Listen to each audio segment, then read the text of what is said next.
Page 3. Tony, got a question? Yeah, page 2, 2130, second paragraph. It is likely that with stringer.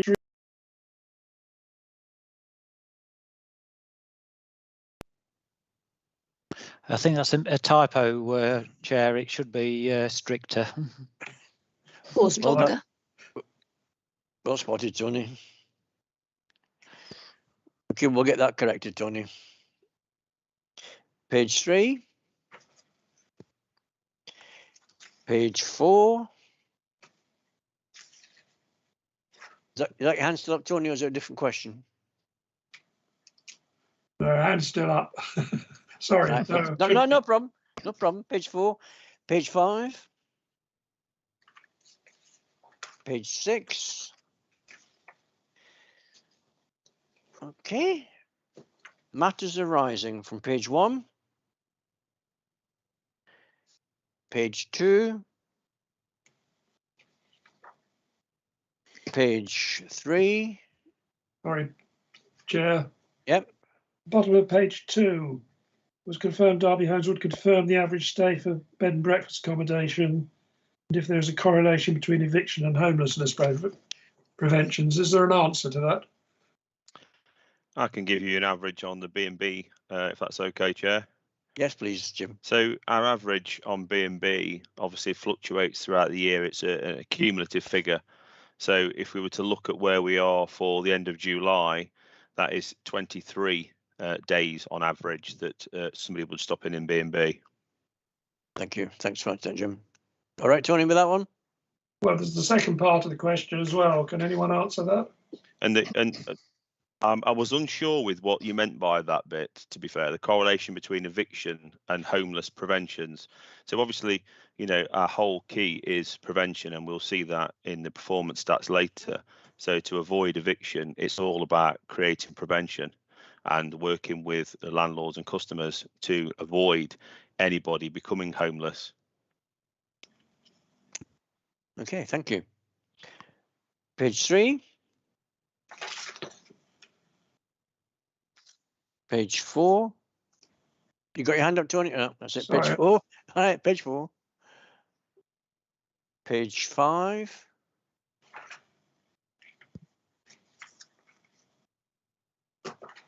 And page 6. No more questions. I'll take that as an accurate record of the meeting that was held with bearing in mind the points raised. Thank you. Right, and now move on to matters arising, minutes, matters arising. I'm not aware of any questions from members of the public. Does anybody contradict me on that one? No. Right, we'll move on to performance. And Cass is going to start us off, and I believe there's individual officers are going to give us their part of the report. All right, Cass, take it away. Thanks, Chair. Thanks, everyone. We've got the usual sort of slides for you that summarise the quarterly performance data and information. Obviously, there are background reports from Doris and also the Word report on which these slides are based. So I think Lorraine's going to sort of pull up the slides onto your screen. If Lorraine can do that, and we'll make a start. That's great. Thank you. Have they come up? Yes. Yeah, we need to just go to slide 1. We can just scroll up if you can. Can you go full screen? I'm just having it. I've lost it off my screen. Just hold on a second. Let me just yeah, I don't know what's I don't know what's not wrong with it. Yeah, There- so look there at the we go. first screen. We're on the first one now. Has it come up as a full screen now? No. Hang on a second then. That's it. We're there, aren't we? Okay. Okay. Thank Right. you, Lorraine. So this is the Q1 2021-22 performance summary. And as I said earlier, it's based on the full Word report that you have, and also the Doris report, which is more detailed in terms of performance at system. So on the next slide, we have a summary of the performance. So the Q1 highlights in terms of those performance measures performing well. We've got 87.5% of all satisfaction measures that are on track for Q1 and forecast to be on track to meet forecast and targets on Q4. All complaints resolved at stage 2 for Q1 and Q2 and responded to within timescale. No escalations. Complaints resolved at initial contact are on target for Q1 and for forecasts. New home starts, home delivery and affordable homes are on target for year end, Q4. All maintenance compliance measures are on track for Q1 and year end, Q4. Non-decent homes and energy efficiency measures are on track currently Q1 and targeted forecasted to be on target for year end. And average time to relet local authority homes at 24.7 days of Q1, forecast to meet the target for year end. In fact, as we'll go through later on, that's performing better than current figures. The exceptions, new home starts, delivery and affordable homes are exclusively acquisitions. So that's the current situation, acquisition from, from private builders. Rent arrears as a percentage of rent roll is off track at the moment at Q1, but on track to be on target for year end. And we'll have more detail in that section from Michael. Average days lost to sickness absence at Q1 is 7.97. That slipped from last quarter, last year, 6.3 per employee. That was Q4 last year. The forecast is stabilised at 8 days at year end. But as you can imagine from current last report, comparisons to 2020-21 are difficult given the ongoing impact of COVID. So those are the headlines. On the next slide, Lorraine will go into the sections for satisfaction. Lorraine. Yeah, okay. Right, so looking at satisfaction, so tenant satisfaction with the landlord is at 96%. That's up 1.4% on the last quarter. So yeah, so we're on track for Q1 and obviously for year end, so that's a good statistic. Reviews taken into account, they're at 83.5%. They are down slightly on last quarter, but they're still exceeding the target and well on track for end of year. Repairs were maintaining a high of 98.9%. Again, is on track with our target and for end of year. For new homes, 92.9%, which is down on last quarter, but still on track for quarter one and year end. Neighbourhoods were up 2.7% on the last quarter, so 88.5%, and again on track for both targets. Major improvements were at 100%, which is on track for quarter one and end of year. And client satisfaction with Derby Advice Service is at 100%, which remains high and quite consistent. So we've obviously, there are some targets there where we can still work to improve, but overall doing quite well on those. The one that is slightly down this time, which has gone to amber, is the percentage of people satisfied with the way that the antisocial behaviour case was carried out, which is 91.1%, which is just slightly down on the quarter. What I will say about that one is that when I actually looked over it to see whether there was any real reason for that, with the amount of people we actually surveyed, it amounted to probably about one survey taking it slightly under. I think we surveyed 36 people. From what I remember, there were 3 people that had said that they hadn't got an opinion either way, and 2 people that said that they were dissatisfied. So obviously we will be following that up, but it's not any major drop on last quarter in terms of overall surveys. Okay. So moving on to customer services now. So performing really well on this. This is at green. So the complaints resolved at initial contact, which is were 96.6%, which is again is on track. Response with timescales. Okay. Sorry, is someone trying to come in? I can't see. No? No, I can't see anybody, John. Lorraine. It's okay. I could hear somebody in the background. Resolution at stage 2 is 100%. So that's any complaints that go to a stage 2.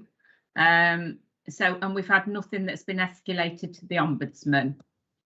That's good. So, looking at my account online, we've actually got 8,953 customers signed up to my account, which is 5.4% up on last quarter. Now, we've actually projected 9,000 for the whole year, so it looks as though we're going to be way up on that one. We're quite surprised actually at the rate that this is still rising, because we did think that it would plateau, but we are still getting a lot of people who are signing up, and we're up 23% on the previous year. So that's really good news. Lorraine, do you think the fact that they can't access the offices is normal? This has made people, not made people, it's encouraged people to go online more and sign up for the account? I think so, because I think generally during the pandemic, it's been a way that people have had to learn to communicate with a lot of services, hasn't it? So I think people have learned how to do that, and maybe people who haven't tried it before are actually finding that they can use services quite easily, and actually it's probably less time consuming. So I think generally it's moved people to think differently. I'm quite pleased with the figures actually, because it's 9,000. I thought 8,953. It's looking good. It is. So if we move on then, and this is Ian's new homes, I'll move on to Ian. Thanks, Lorraine. Okay, so in the first quarter, 15 new. This is slightly confusing how it's written here, but 15 new homes were delivered in quarter one, and there's a target to deliver 80 in the year. So we are on target at the top for the moment. The 605 is the number of homes delivered at the end of quarter one since 2008. So that's the period. So by the end of the year, we should deliver 670 in total. So that's the remaining 65 of the year so far. Now, in the first quarter, the new home completions have generally been out of the acquisitions programme. It's where we purchase properties on the open market using capital receipts, and we refurbish them and re-let them. This is going to change as of next week, when we hand over the 11 units at Perth Street, and the 4 new properties are throughout on Gerrard Street, which will be delivered probably 2 weeks after. It says quarter 4 on there, but it will be Q2, i.e. next week. So we've been waiting on the discharge of the planning constraints on the highways to get them handed over, and that was released today. So we're all ready to hand them over once they're cleaned. So that'll add 15 onto the Q2 figures, irrespective of what we've completed from the acquired programme. So that's pretty good news. That will then enable us, we'll free up some resource, and we've got between 3 and 4 sites ready to start in Derby, which will deliver another 14 properties. So we'll get those started. We're ready to excavate the foundations on those sites. That's good. Next month. So yeah, it's good, encouraging news. So good progress there. Thanks, Ian. We'll move on to Michael then. Thanks, Lorraine. Just wanted to start off by explaining this 3.3% figure, because I appreciate it's not the easiest thing to fully understand. What that's referring to is a percentage of total current tenants arrears divided by what's called rent roll. And rent roll is the total of rents and service charges that we expect to charge in a year, which is around 57 million in total. Right. And the current tenants arrears figure is around 1.8 million. So divide one with the other, and that's where we get to that 3.2% year-end target figure. So that's where that comes from. Now, this one's currently flagging as a red because we're 0.1% above the target, but I think it does merit some discussion, because there's no question that arrears are overall that they are rising, and as we can see by the next paragraph, they're around £50,000 higher than they were the same time the previous period. I think what is really key, and it's not shown on this slide, but it's in my head of service update, which is in the Part B paper. There's a table in there which looks at our higher number of arrears cases, those above £2,000. And at the end of Q1, we had 148 tenants with over £2,000 worth of arrears, whereas at the start of the COVID pandemic back in March 2020, we had just 63 tenants with arrears over £2,000. So that's an increase of 85 tenants with significant arrears. And cash-wise, those 148 tenants owe 438,000 compared to the 158,000 owed by the 63 back at the start of COVID. So that increase of nearly £200,000 just about fully explains the increase in the overall figure of current tenants arrears to what it is now at just over 1.8 million to what it was back in March 2020 of 1.6 million. Mm-hmm. And the question obviously is why have we got tenants with arrears over £2,000 and increase in numbers of those tenants? And partly, if we're honest, it is due to COVID and people not being able to pay and experiencing financial difficulties. And where they engage with us, we will put payment plans in place and put arrangements in place. And we'll also work with them to make sure they can maximise all their benefit entitlements where applicable, and we'll be supportive wherever we can. But there's no question that there are a small number of tenants who don't engage. And if they don't engage and we've not been able to take the more stricter legal actions, it's inevitable that during this period, their arrears will accumulate and just escalate until eventually they do engage and start paying some of the arrears off, or ultimately, worst case scenario is that it results in a court hearing in a subsequent eviction. You can see from the bar chart table in the bottom right hand corner of the slide the number of evictions, and we only had 2 evictions in the last financial year, and both of those were abandoned properties, so that's more of a technical eviction rather than an arrears related eviction. And we've just had the 1 eviction so far this financial year. In a normal year, out of our 12,600 tenancies, we'd expect around 30 to 40 evictions per year. So you can see over the last couple of years, there's been a real drop off in evictions, and naturally most of the evictions in relation to arrears will be those with higher levels of arrears, and eventually, as those cases work their way through the full process, when that process fully opens up again, those numbers will naturally translate through from current tenants' arrears to former tenants' arrears. So we have got a small number of tenants' numbers who are increasing gradually. We should also bear in mind that rent increases in line with inflation each year, and we are increasing the rollout of universal credit as well. So there's naturally, in some cases, there are increasing arrears in relation to universal credit as people experience some short-term delays in getting their universal credit payments fully set up. So we are above target at the minute, but we are hopeful and quite confident that the arrears will come back down to our target figure of 1.8 million come the year end. It naturally is higher at this time of the year. As you can see by the line graph above, it peaks in Q1 and Q2, and then it comes down in the later part of the year. And that's because the rent-free weeks are in the later parts of the year, right, which helps things as well. And if we're honest, we find that tenants' payment patterns increase after the school holidays as well. So that's where we are with current tenants' arrears at the minute. It's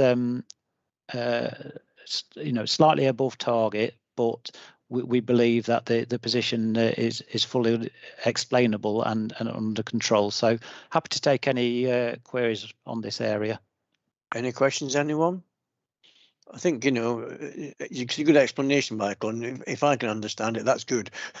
Because I know explaining this is not always simple, but I think it's a good slide, and I think it's explained it to me, and I think I can grasp the scenario. And going forward, we're, as a board, I'm sure, operational board, we're confident that you can get things back on track.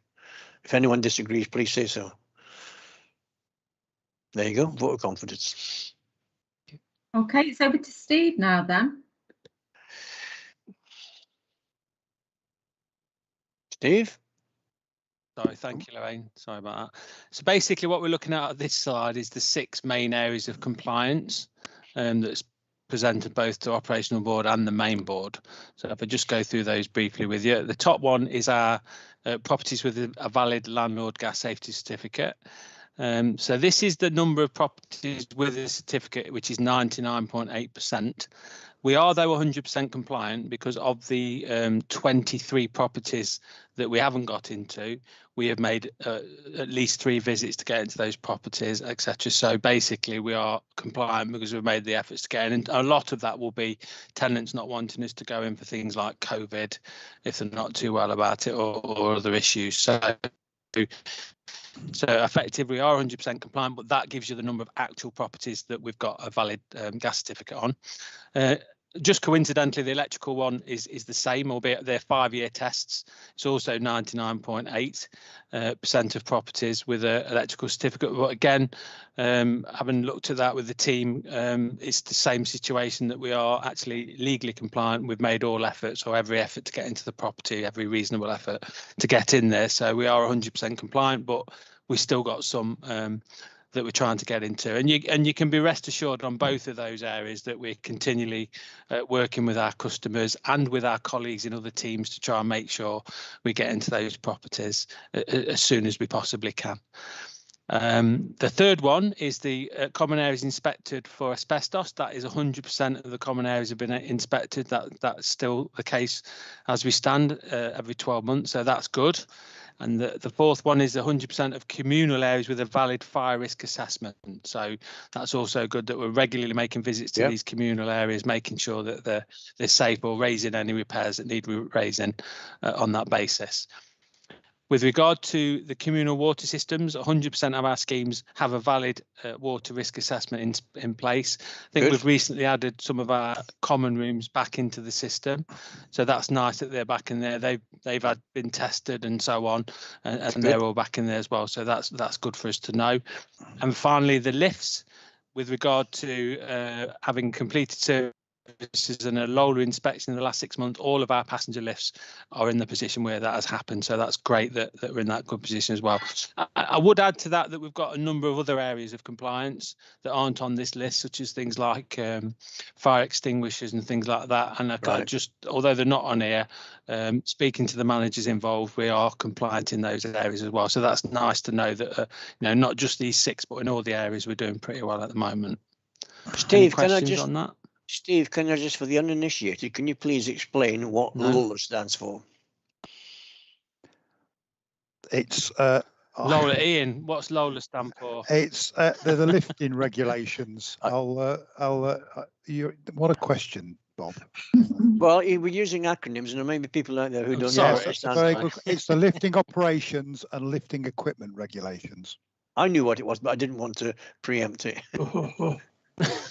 Bob. Thanks, yeah. Steve, the gas and electrical inspections, is it the same households you can't get into, or is it an overlap and some additions, or what? No, not at all. I mean, because obviously gas is yearly and electrical is 5 yearly. It's very rare that they're the same household, to be quite honest, because of the number of properties we've got, over 13,000 or so. So, not normally. I'd be very surprised if any of those properties that we're not in at the moment are the same properties, to be honest. Tony. Yep. This is yours as well, Steve, I think. Okay, right. Well, this, to be fair, I think I'm fortunate to present this one, because this is to do with our empty homes, and I think the operational board are well aware that throughout COVID, letting our properties has been a bit of a challenge for lots of different reasons. And we did have some numbers last year that were a lot higher than we would have liked.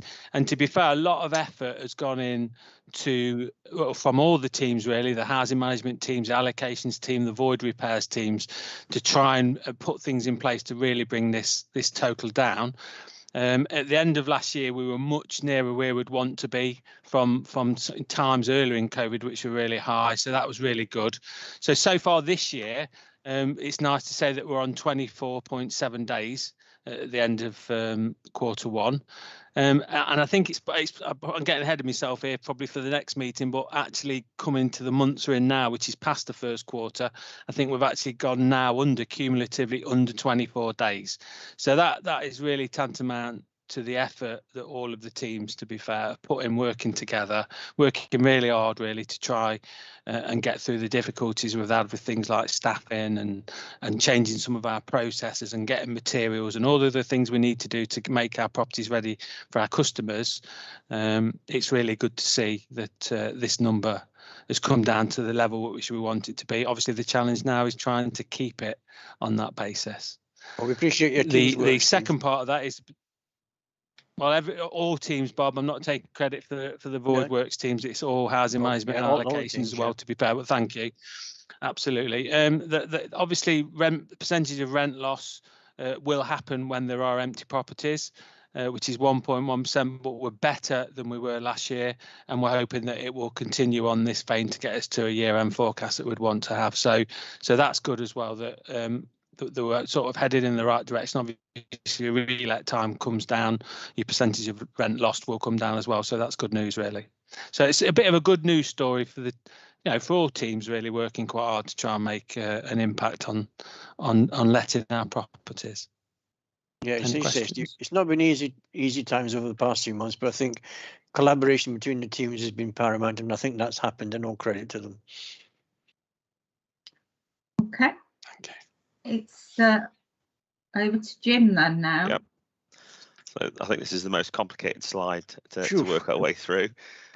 So if we look at the bar charts, which are on the left, so approaches over a 3-year trend, you'll see that we've got a consistent flow there. Thanks, Lorraine.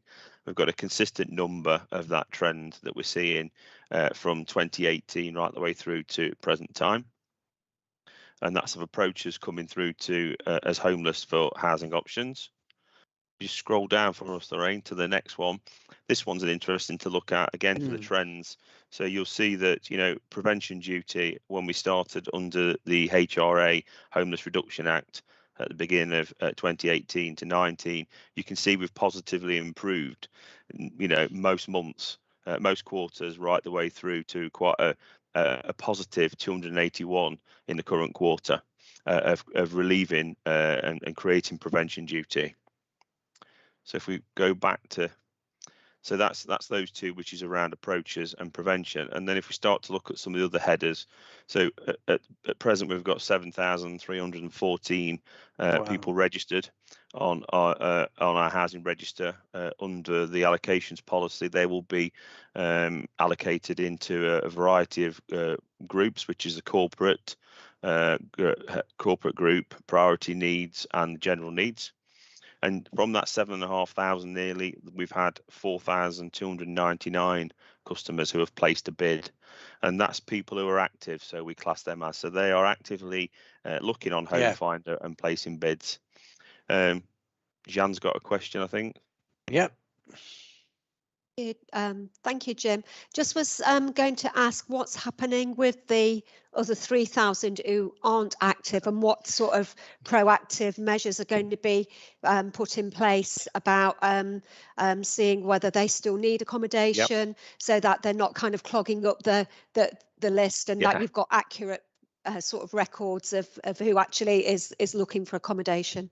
That's a great question. It's always a real challenge, that one, because obviously people who have not bid for a property, it could be that they've just registered and then decided, actually, I don't want to be rehoused, or it could be that we've not had that available stock that's come through Home Finder that's been which would allow them to bid. So the housing registration team within my service area, they have something called a rolling review, and so we look at this every 3 months. And on a rolling review, if you've not placed a bid during a certain period of time, we will contact you and directly each customer and say that we're going to remove you from the housing register unless you tell us differently. So that's how we manage that figure. Otherwise, you're quite right, Jean, the figure would just get bigger and bigger and bigger. And, you know, if we didn't do the rolling review, we'd be over 10,000 quite easily. Yeah. Natasha, I think you've got a question. Yes, hi all. It was just a quick one following off from what was just asked then. If 4,299 actually placed a bid in the last 12 months, is there an figure of how many actually got placed in the accommodation that they bidded for? Because that would then be my worry, as in, yes, okay, it's brilliant that out of 7,314 applicants, 420, 4,299 bidded, but did they actually get what they bidded for? And the reason I'm asking it like that is because my when I speak to the public, one of the main things is we always bid. I've been bidding for 2 years. Now I'm sick and tired of it, and then I don't bid anymore, and then I'm kind of still in the accommodation that maybe doesn't suit them. Yeah, you're absolutely right with that sort of analysis there. 4,299 bids doesn't mean to say that all of those people were successful. So we're only people are only allocated properties that we've got available. So for example, on a 3-bedroom property that we advertise through Home Finder, which is our choice-based letting system, we may see 500 people bid on that, and then the person who gets that is the person who has been determined to be having the highest needs to be rehoused under the Derby allocations policy. So it may be that it takes somebody some considerable time, but equally coming first is in the shortlist isn't always the person who gets the property. We may actually work our way through that because the property might not be suitable for the person who bid for it. They might view it and turn it down. So we do sometimes get further down the list, Natasha, on those. But you're absolutely right, and this is why in the allocations policy, when we've rewritten it, we've made it quite clear at the beginning of the allocations policy that social housing is not going to resolve everyone's housing situation, and we absolutely need to look at the private rented sector. And additionally, that's why we've added resource within housing options of having a dedicated private rented sector team so that we can help these customers. So when those customers come to us, as they are yourself, and saying, I'm absolutely stuck, and unfortunately there's a misconception of that it being a waiting list, and it isn't. It's a choice-based letting system. It's a housing register. And so that's our first opportunity to talk to them and explore the other options that are available to them, whether it's a bond up front, whether it's being able to, you know, help them with the deposit. We've got loads and loads of options, but a lot of customers who are on the housing register don't want to live in anything other than social housing, a Derby Homes property. Does that answer your question? Oh God, yeah, most definitely. It was just to shine a light on kind of, you know, the actual. It's brilliant, you know, figures and I mean, stuff. we turn over around 800 properties a year. Right. So, you know, if you imagine there's 800 properties a year, not all of those are general needs properties. Some of them are supported, which have got age designation on them. So that's 7,500 people who are on the register. You know, they're sort of competing for around 800 properties. Yeah. And there's only 20,000 social housing properties in Derby, including everybody. You know, your Derwents and everybody else. So the demand is massive for what the stock turnover is. Yeah. No, thanks for that, James. Okay, Natasha. So then we've got 47 of those people who are active on auto bids. We've tweaked that a little bit because what we found is the system wasn't really giving us a true representation. So those 47 customers now actually have a dedicated officer within one of my teams who will look at properties and bid for them. And that's those vulnerable customers who haven't got access to the internet or are not confident in using Home Finder. So an officer will ring them on a weekly basis, tell them what's available and place bids for them. Can I just say, I think that's absolutely brilliant, and not to knock anything, but that I've yet to see. So if that happens, that is absolutely brilliant, because my next question, I didn't want to go off track, but it was going to be basically about, you know, having that housing advisor or one-to-one support, or is it a call center? Like I've heard people talk about, you know, this person that rings you and helps you find it, but I don't know. I've not heard of anyone that said, yes, you know, somebody's helped me, you know, phoned me and gave me an option and said, I'll help you if you're in need. So that's really good. We have a dedicated housing registration team, and their sole purpose is to manage the housing register, and that means providing that support to customers who need it. And so they are there at the end of the phone for anybody that has any queries around their needs, because it's a self-service system that we have. So, you know, when you complete your Home Finder application, the system generates what needs you are qualifying for.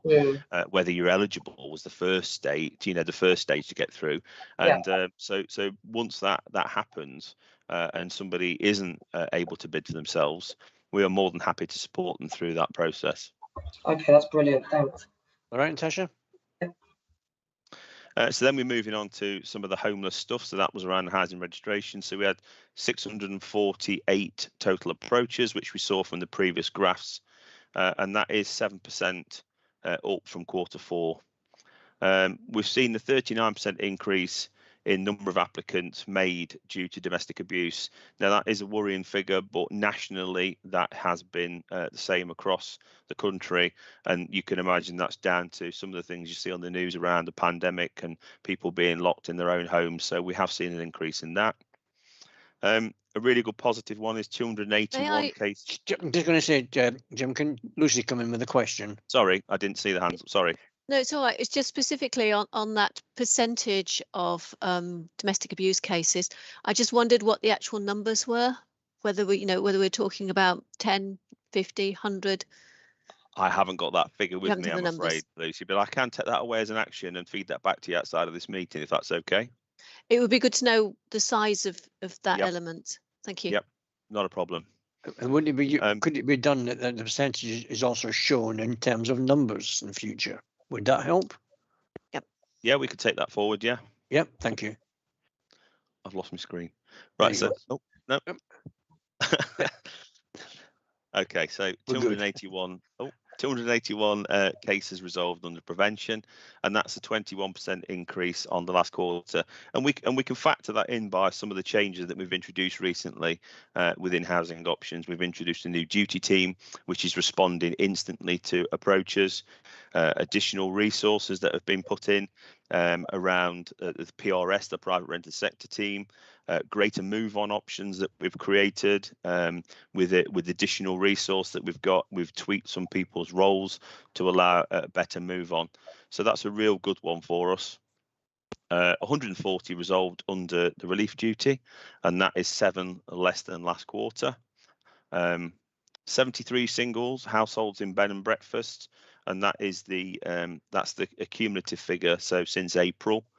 And again, some of those to bear in mind, those 73 singles, it's very short stays in bed and breakfast because we have a real good move on provision of supported accommodation. We have Milestone House. We work really closely with other providers across the city with a new role that we created some months ago, which is a move on coordination role, and that role has really helped us to allow us to move people through the system into the right sort of accommodation quickly. That's really heartening news there, Jim, because I was wondering about singles in bed and breakfast. So that's really heartening news. 33 families in bed and breakfast through that period as well. So that's since April. This is 11 places placed in June, so that gives you a bit of a numbers there. So 33 in total as a cumulative, and that's 11 placed in June, and that's 11% down on the quarter. Do they tend to be short stay, Jim, or do they tend to be living there longer? It depends on that one, Chair, because, you know, finding if somebody moves into a B&B and they're after a 3-bed house, it goes back to the similar conversation we had just with Natasha's question around, you know, us having that stock available. Yeah, I see that. But we have a dedicated team who are working to be able to help that and focus on that, and that's where our temporary accommodation comes in as well. We would much rather have a family in one of our temporary accommodation properties rather than in bed and breakfast.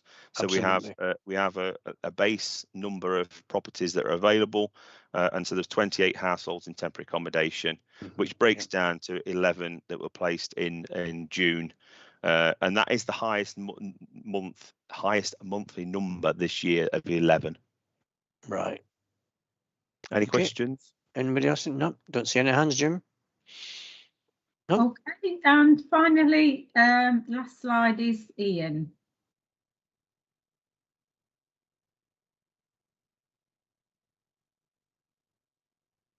No, I think he's on mute. I think he's lost picture. He's muted and I can't see. Hi, Jim. Oh, there we go. Hi, Bob. Sorry. Yeah, this is a bit of a catch-all. This is a bit of a catch-all, this slide, as you can see. Now, the first 2 items are to do with asset management. So we are, as you know, we'll measure decent homes and the number of properties we've got that are decent. And so what that's telling you is all homes are 100% compliant with the decent home standard. So we haven't got any non-decent. Now, in energy efficiency, and here we talk about the SAP rating, which for you lovers of acronyms, that's standard assessment procedure. And that's the way in which we measure the energy and environmental performance of a building. So it's how we compare buildings across the board.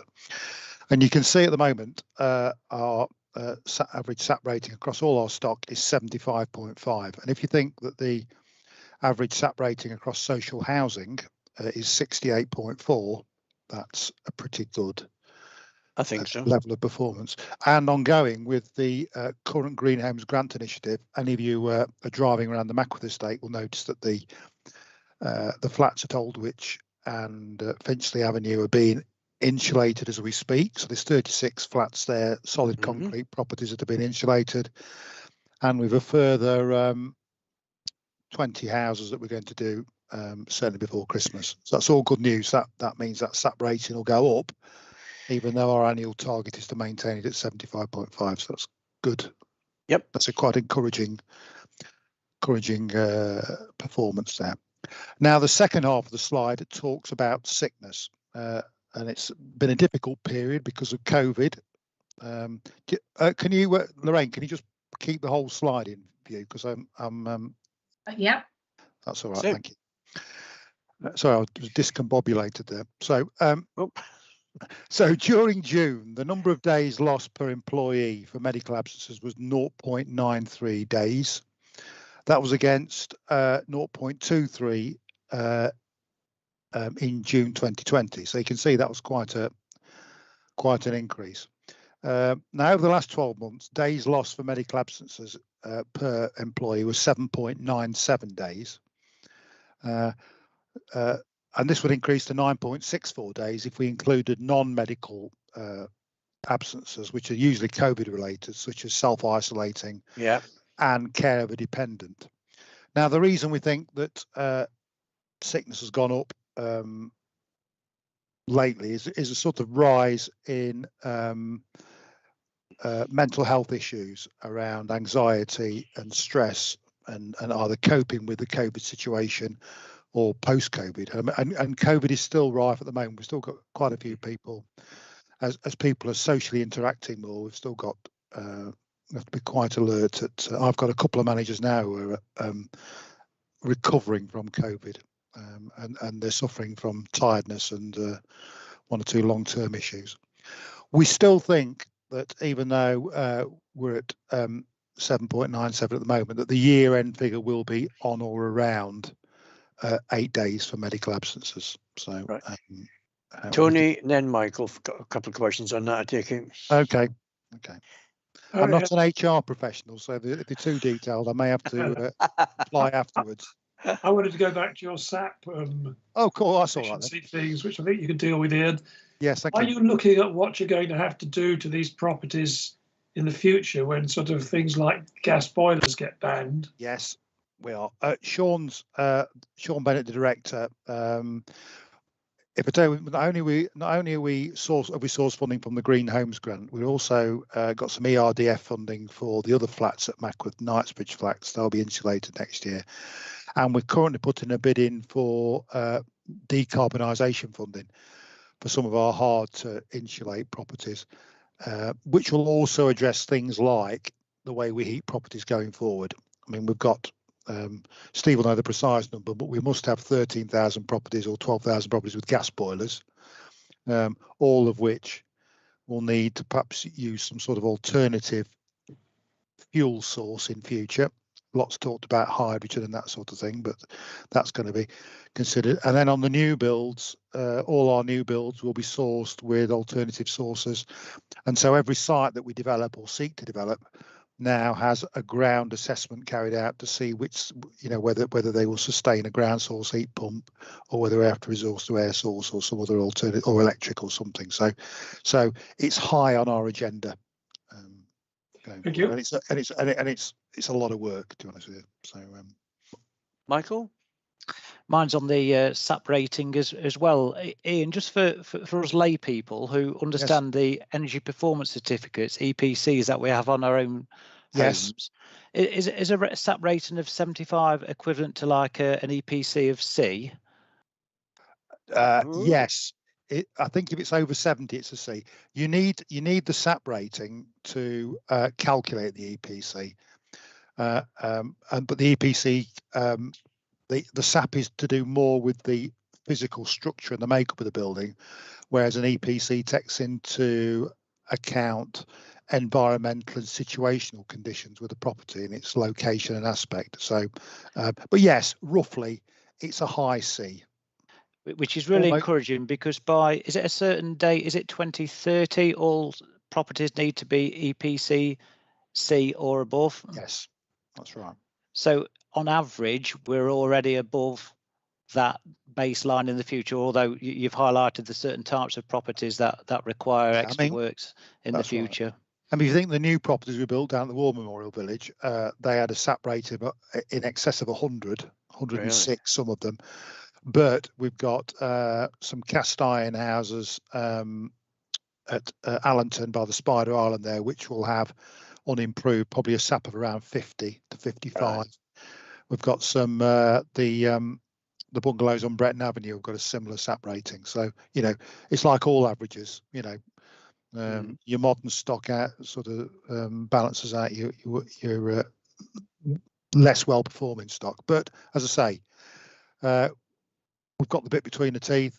We've got a director who's really up on this subject and a good advocate and sort of into energy efficiency. So things are looking good. And Okay, Lucy.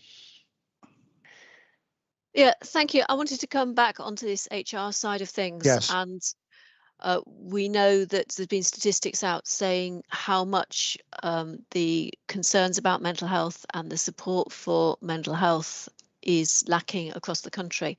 And I just wondered what actions Derby Homes is currently doing, and also whether we've done any work as to what staff feel is most effective in supporting their mental health. I don't know whether we've surveyed staff, but certainly in terms during the lockdown, if you like, or working from home, we flexed working arrangements to assist staff who were suffering from lockdown. I'd got some staff who were single, perhaps living in a flat, and wouldn't necessarily see anybody during the week or have much interaction. And we allowed them to come into the office because, you know, we thought that it would be beneficial for them for 2 or 3 days a week to interact with others as well as getting the job done. So it helped them. You know, we carry out one-to-ones, regular one-to-ones with all our staff, and health and well-being is an agenda item all the time. So, you know, I know with my managers, I always sit down with them and talk about the wider issues other than just work. So try and support them that way. So that's all I can probably say on that. If you want a more detailed answer, we'll have to get back to you. I'll get Sarah to write your more fulsome response. Michael? Yeah, just to add to what Ian's saying, in addition to support available through management lines, Derby Homes does have access to the workplace wellness external support agency, so staff can get support through that type of consultation as well. And we do try and promote that through to staff as well, because that's where the professionals are as well. That's good. Thanks, Michael. Thank you. Jim? I was just going to add as well that equally to that, you know, as Ian was saying, having staff based in some of our offices at following the suitable risk assessments and correct distances and things like that. We've also buddied people up as well where need to, so people have got a buddy to talk to and to work alongside, whether it be remotely. And we've also encouraged other initiatives as well, such as an end of day chat. And I know particularly one of my team were struggling because it's a very difficult day on the phones all the day, and not being in that environment where you can bounce things off with other people and almost just, you know, have a breather saying, oh, that was a really difficult call. One of my managers introduced an end of day chat. And so it was voluntary, you know, they could come along to it or not. And it was 5 o'clock till about 20 past 5. And they just all met on Teams and they just offloaded the day. And what that brought to them is they said it was almost like the bus journey home or the drive home, where you've left the office and before you get home, you've de-stressed of the day. And so we introduced that, and we didn't think it would be very successful, but it was, and it ended up, you know, people chatting about everything and anything. So that was a really good initiative as well. Good. Yeah, thanks for that feedback. It's interesting to hear what initiatives are happening. I think there ought to be a way that different organisations can share this and learn from each other as well. Yeah, best practice. Yeah. Yeah. And equally to chip in there as well, if somebody does go off on absence through mental health, you know, we've got strict policies in place where we, you know, procedures that allow us to call, you know, the member staff if they're willing to have a chat with us, and we keep in communication constantly. Yep. That's good. Comforting to know. Any other questions so far on performance? Have we finished that one? One, Then? Bob. Yeah. Sorry, just one. When I was reading the report, page 8 of 156, the performance measures highlighted in sort of red and green. There was some sort of strange colour things. Target 3%, actual 3.3% red, for example, a year-end forecast 3.2% green, and a few like that, which when I actually looked at the charts on the back, explained it that your targets varied during the course of the year. I just wondered why that was. Any takers? I think to be fair, Tony, what it is that excuse me, there's a 10% tolerance on the the red. So 3.3 would be red, 3.2 would be amber on a 3% target. So we will vary targets mid-year, but that hasn't happened yet for this year. And there is a review process for it, but that's with the council. So yeah, they do change from time to time. But that I think the issue you're raising is actually just numerical. I think it probably is, David. You're correct. It was just that when I read it, I thought this is a bit strange. You've got an actual of amber, a year-end forecast of the same number is green. And when I looked at the chart, it seemed that this quarter was a different target to the one you've got for the year-end. I see. Yeah, that'll be a profile target then. So obviously things vary seasonally in some cases. So okay, I think that's because of the arrears, because of the that's I can't remember who it was who introduced it, that the end of year people have some payment-free weeks, so they catch up at the end. Yeah, I understand why things go up and down. It's just why the targets varied as well. But obviously, if you, as you say, if you know you're going to have a bad quarter, you change your target for the year end. Jeanne, you can ask a question. Yeah, thank you. Just a general comment about the slides. I found it quite difficult to read with particularly the first one when we'd got pink and then the picture as well. It's just maybe something to be aware of about how visually, particularly looking on a computer screen, what it looks like for the sort of recipient. So just something to bear in mind, please, for future presentations. Thank you. All right, Jeanne. Is Cass still here? If not, I'll feed that back to him, Jeanne. Okay, I think that's the performance management done, and I say it yet again. I like the new way. Bearing in mind what Jan said, I like the new way we do the performance now. I think it's far better. I think we're all agreed on that. Okay, next one is item 9: demand for larger homes. Take it that's you, Jim. Yeah, that's me again. I'm afraid you'd be bored of me. So this report presents an overview of the current demand of 4+ bedrooms properties that are desired by households on the housing register, and it balances against the number for larger family homes where available during the allocations period of 2020-2021. The report also gives information about the actions being taken to increase larger homes and what we're doing to develop extensions and purchase properties. And the report also will highlight the home release scheme.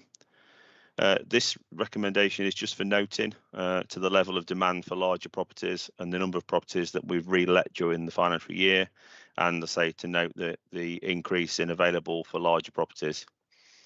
So Derby Homes, as you already know, has the responsibility of managing the housing register and supporting the council in meeting the housing needs of our customers for the city. And as we spoke earlier in the previous report, nationally it's been well documented that the demand for social housing continues to rise more sharply than the supply of more homes, and locally we're seeing exactly the same picture. And this reflects back to what Natasha's question was earlier, the number of people bidding for properties but not being successful. So at the point of writing this report we had 7,535 applicants on the housing register, and again that gives you a sort of an average of just under 4,500 people who are active on the housing register. And if we move down to 4.2, and the interesting bit that we're looking at here is the property stock. So this gives us a number of stock that we have. So general needs properties, we've got 10,322. And out of those, reflecting to this report, it's 183 that are 4 bedrooms or above. So that just shows the low number of larger homes that we have. And that is just equates to 1.5% of the stock that we have is 4 and above. The allocations policy recognises this, and as I spoke earlier about how we prioritise people, it identifies those with the greatest housing needs and helps them decide where they would like to live.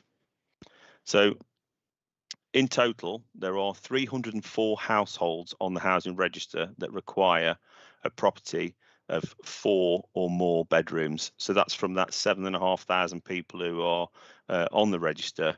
we've got 304 who need larger properties, and that breaks down to 16 needing a 4-bed, 263 needing a 4 or 5, 23 a 5 or 6, and 2 needing a 6 or 7. So during the period of during 2021, there were only 13 4-bed plus properties that became available for reletting. And it's recognised, as I said earlier, it's recognised that social housing isn't the answer for resolving everyone's housing need. And therefore, there was agreement between the council and ourselves to continue purchasing larger homes from the open market to be able to help the customers needing this. But also as well, there's a huge project of when a property becomes empty, us working in conjunction with Steve's team and Ian's team to understand whether that property could be extended.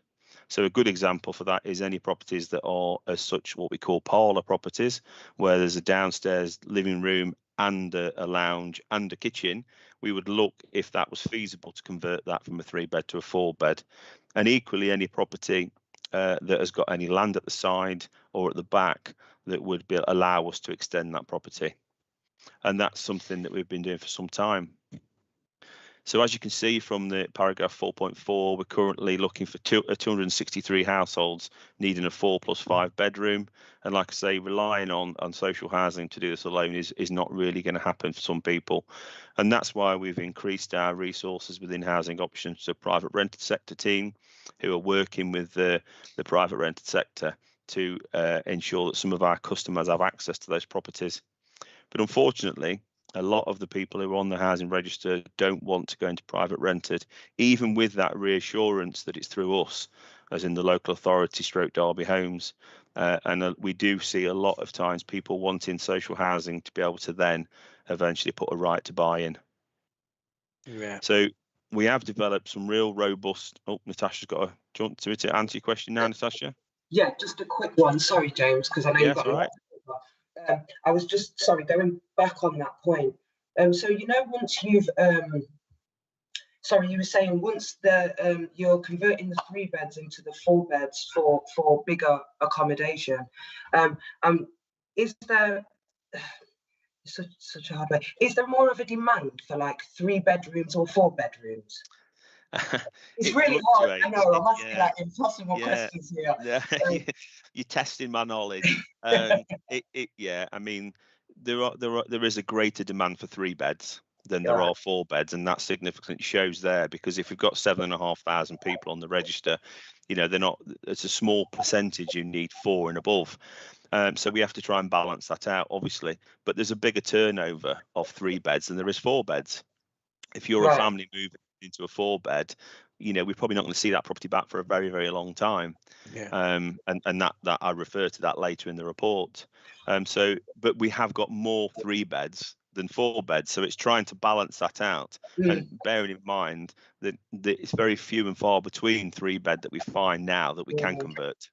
Yeah. Do you know when you say you're encouraging tenants to go private and they still won't even go in there knowing that it's through Derby Homes? What does that mean when you say through Derby Homes? As in, do you mean that it still stays the same? You can stay there, you can't get thrown out, because it's a landlord, are you basically saying it's either, social housing or private rent, and we're encouraging people to go private rent, which means they have to pay more probably. Yes, it's a nicer area, and there's no stability for it's Well, what we're trying to do is we're trying to work with private letting agents and landlords to ensure that they have got a market to customers. So what we can do is if somebody finds a private rented property that they're interested in, we can help negotiate with them. So that's what the private rented sector team does. So they can work with that customer to say, to the landlord, you'd be better off having the rent set at this. Equally as well, we go out and inspect the property to make sure it's of the right standard. And so those private landlords and private sector landlords are working with us, and we're helping them to find tenants to move into those properties. And equally as well, depending on their financial circumstances, we can in some instances assist them financially. Right. because we have a separate pot of government money that we have that allows us to maybe, you know, pay some rent in advance. Yeah, or a bond. So we've got lots and lots of options, and I don't claim to be the expert in that, but Rebecca Maron, the private rented sector manager, is, and her team work really hard to try and constantly get more stock available through the private rented sector team. But that equally is drying up as well. Yeah, thanks. Lucy? I was hoping that you could say a bit more about the typical makeup of the families that are qualifying for 5, 6, 7 bedrooms. Are they extended families with, No. or are they families with lots of children? How many Yeah. children is it acceptable to have in one bedroom? Those sorts of things. Well, it depends on the size of the bedroom, because obviously bedrooms can sometimes be classed as a double or a single. So if it's a double bedroom, it would be acceptable to have, you know, 2 children in that bedroom. But when we have properties that are severely overcrowded, we have another procedure where it's one of our own properties, which the Range team heads up, which is the overcrowding and space hazard team, who look at all of those to be able to identify. But unfortunately, if a family is overcrowded, we can only resolve that as quick as we can find another property to either convert, buy, or becomes vacant. But the makeup doesn't tend to generally be extended family. It tends to be mum, dad, and 3, 4, 5, 6, 7 children. Okay, Lucy. Thank you. Yeah.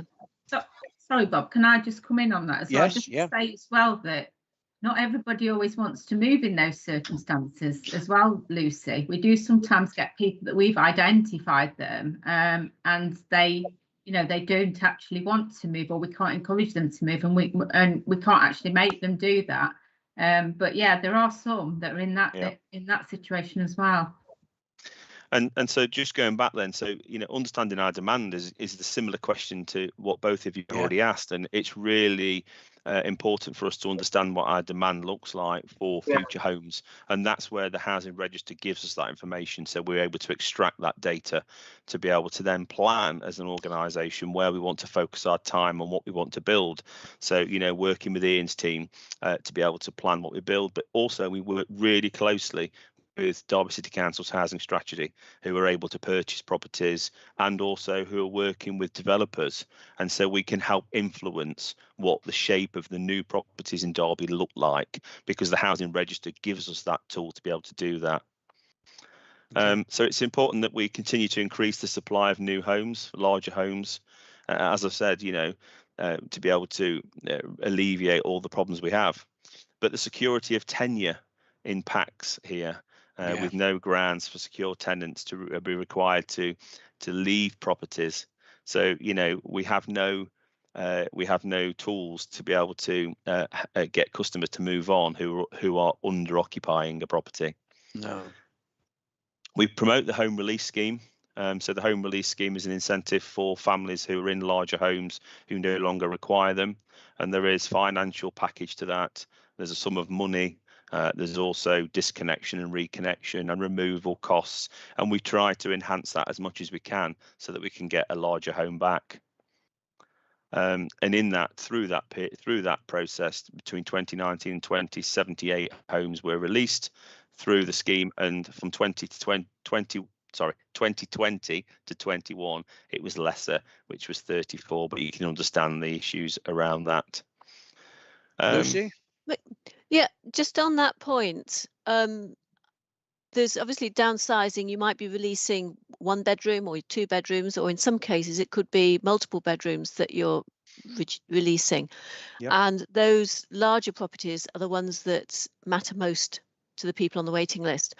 I just wondered whether we've reviewed the amount of money that's given as a payment for moving against the number of bedrooms that are going to be released, and whether there's flexibility there. So if someone's happy to move from their 6-bed down to a 3-bed, we would pay them more as an incentive than going from a 4-bed to a 3-bed. I think Lorraine's going to come in from that. It's a housing management one. You have to unmute. You're on mute, Lorraine. Sorry, we're actually doing a pilot project at the moment, Lucy, where we've identified a number of properties where there's people under occupying. And the first part of that is to actually give them a call and try and find out whether they would be interested in moving, but not actually, you know, sort of putting anything on the table. With the view that we will try and work with people to see, you know, what might, if they would like to move, what would help that along the way, if you like. So at the moment, we've got nothing sort of set in stone, but we're going down the process of trying to identify what would encourage people. And obviously, we've got to look at the business case for that against, you know, what you're going to gain by getting some of those properties back. And equally to that, on that one. And equally to that as well, it's about, you know, trying to marry up what that person leaving that house, that customer then wants for their new home. And so it's us trying to find what they want in the area they want, and we can only do that by what stock we've got available. So we're able to do that outside of the allocations policy. But that also, you know, is a challenge, because if somebody does talk to us that they want to move, but they want to move from, you know, Chaddersden, let's say, to Mackworth, our focus then is, do we get a property in Mackworth that they're willing to accept? Mm-hmm. Do we look to do the same thing within the other social housing providers? We got Working a relationship with our colleagues. Yeah, because obviously, you know, Home Finder is a joint across partnership across all, which we lead for all the providers in Derby. So we have regular Home Finder meetings with all the providers. So yeah, we've got a really good relationship. So we can beg, borrow, and twist a few arms in those situations where we need to. Yeah. Excellent, thank you. I've taken up loads of time. I'll finally run through this last bit. So most council tenancies are either introductory or secure tenancies, which gives the tenant the right to remain in their own home as long as basic obligations are met, as we've just briefly discussed. Local authorities can introduce a tenancy strategy which permits the use of flexible tenancies, and a flexible tenancy would be reviewed at a set period in time to ensure that the full facilities of the home are still required. As such, this would provide provide a means for managing the under occupancy. But unfortunately, at present, we don't have that in Derby, although it is something that the council are considering. Because that would then give us the ability then to manage the stock more effectively. So, you know, as a family is large when the children are young, and as the children start to leave the nest and the under occupancy comes in, it would give us the ability to help utilise that property for somebody else who needs it. And I believe it's quite a contentious issue. Yes. And that's it from me. If anybody's got any more questions. Okay. May I say welcome, Dennis. Nice to see you.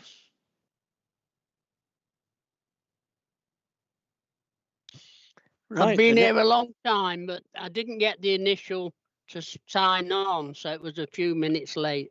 All right, Dennis. Well, good to see you now anyway. Yeah. Item number 10, employee support volunteer policy, verbal update. Yeah, that's me. Some of you may remember that you did agree this employee volunteering policy, and this is just one additional line that I would like to add to the policy. So the policy itself basically gave staff the option to be able to volunteer for a day away from the workplace and to be paid for that day's work as long as they were adding value to the community. And there was some discretion in there for the managing director if it was a group activity. And some of you may know that we go down to the children's home in Skegness year for 5 days, and as a group activity the staff go and do that. What it didn't give was discretion was for if there was an individual that was showing some outstanding contribution to the community to extend theirs by more than a day. So what we'd like to do is to add in just a sentence which says the managing director will have discretion to consider requests that fall outside the scope of this policy and may agree additional volunteering time in exceptional circumstances. And that would be something that was, we had a case recently where it came to light where something would come to the senior management team for discussion, and then if in agreement, then Maria would sign it off. We've actually got a young apprentice at the moment who's doing some excellent work raising money for charity, and does a hell of a lot of work in his own time. And it's something that we would like to support. Right. Well, Natasha, question first before I. Sorry, it wasn't really a question. It was more of, because obviously with community action, I work with the same, I don't know if it's the same person, Lorraine, I'm just going off on one, but so I don't know if anyone's heard of him, called Earl Richards. So as part of my job, as far as being a group support officer, it's to help these voluntary organisations. Now, what he actually does is he goes around Derby and the community and sells food, furniture and clothes, not sells, and actually gives. Now, he started doing this in COVID. He's won the Beacons Award and he's doing a lot. What's funny is, Samantha Junior contacted me, who also works for Derby, I think Derby Homes, and she contacted me just kind of asking, you know, what is it exactly? How do you get in contact? How do Derby Homes access it? And it was just going off what you said, Lorraine. I just thought, again, it's brilliant, because there are a lot of these voluntary organisations that I just think it would add so much substance to Derby Homes as well, for them vulnerable tenants, that, you know, if they need furniture, if they need clothes and food parcels. So maybe that's, I don't know if that's for another conversation, but that I think it is, yeah, interesting to kind of develop that, because I think that the combination would be brilliant. Yeah, I'm happy to have a chat with you about that anytime, Natasha. Tony. Yeah, does this policy for volunteering include release for people who say in the reserve forces, who have to attend an annual camp and things like this? It probably doesn't, you may not have anybody in that situation, but certainly in my background in Rolls-Royce, if you were in the reserve forces or you were a JP, you were allowed extra time off to do those activities with agreement.